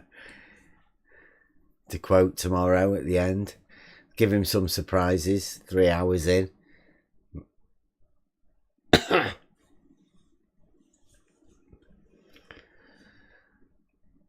I'm liking the idea and the format of, like I said, what we're doing tonight. This discussion worked really well, and I'm hoping people can come in and get involved with it a bit more. We'll go into the after hours, so if anybody wants to practice coming in and talking, feel a bit not wanting to get your voice on and have to hear your voice back again when you hear something live, it can be a bit tough at first. So yeah, anybody wants to come and do that, we're going to be going into the after show, after hours, where we'll discuss whatever, maybe a bit of gaming, who knows. And tomorrow I'm going to be putting the video out of Dahomey Don and his misunderstanding before the show tomorrow, and then Thursday we're going to be going over Euclid and obviously straight line again. Hump, we'll maybe pick up a bit of the not hump logical geometric argument and bring in the idea of a test and how we can link that to geometry through the straight line and the shared straight line segments. DP's got a new t-shirt out. That design will be coming out, and be learning about Vesica Pisces and how we can use that to show a straight line. I'll go over that Euclid here as well tomorrow. It's been quite good. Anybody want to get any final words for tonight's show, and we'll go into the after show? Anybody, while everybody's doing whatever they want to do? Buster, recommendations? Come on, let's hear it. One small thing. To predicate or not to predicate? That is the question. That's all I got. Yeah. That is, you hit it on the head, Essie. Truthful predication, please. Yes.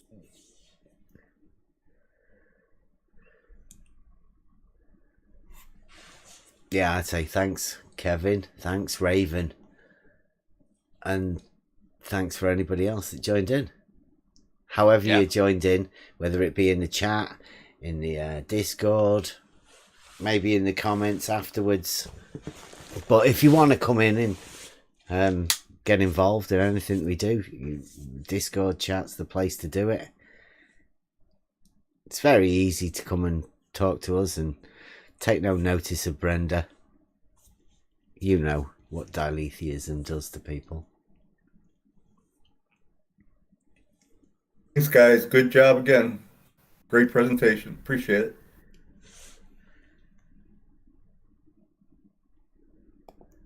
Agents of the Logos, seeing as nobody said anything.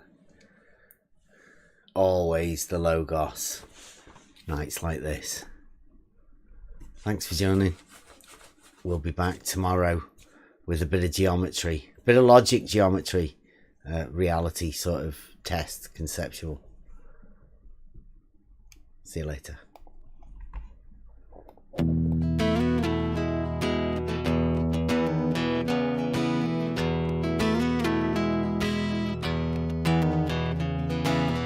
It's the echo in your brain. You know you can't sustain the misconceptions in your mind.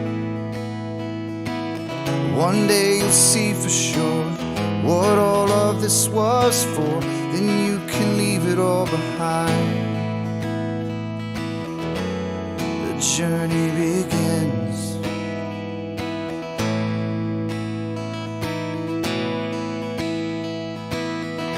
I am the one, yeah, that will show the proof. I am the one, yeah, that is searching for the truth. I am the whispers of the logic in your mind. I am an agent of the Logos.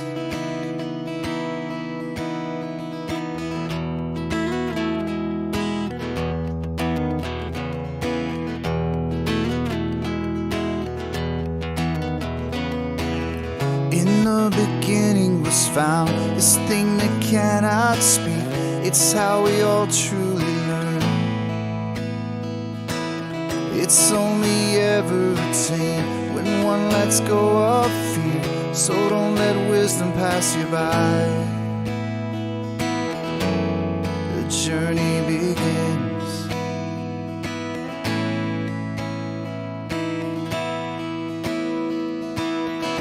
I am the one, yeah, that will show the proof.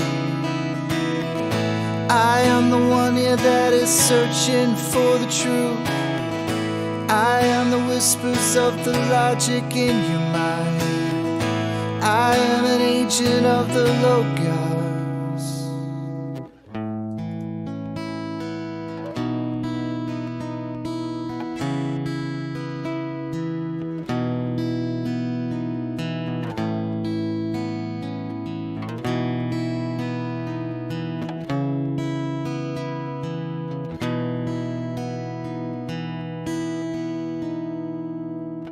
It was there all along. How could I never have seen this thing that's danced all around? It wasn't until I left behind the things I believed that I could see things so clear. The journey begins.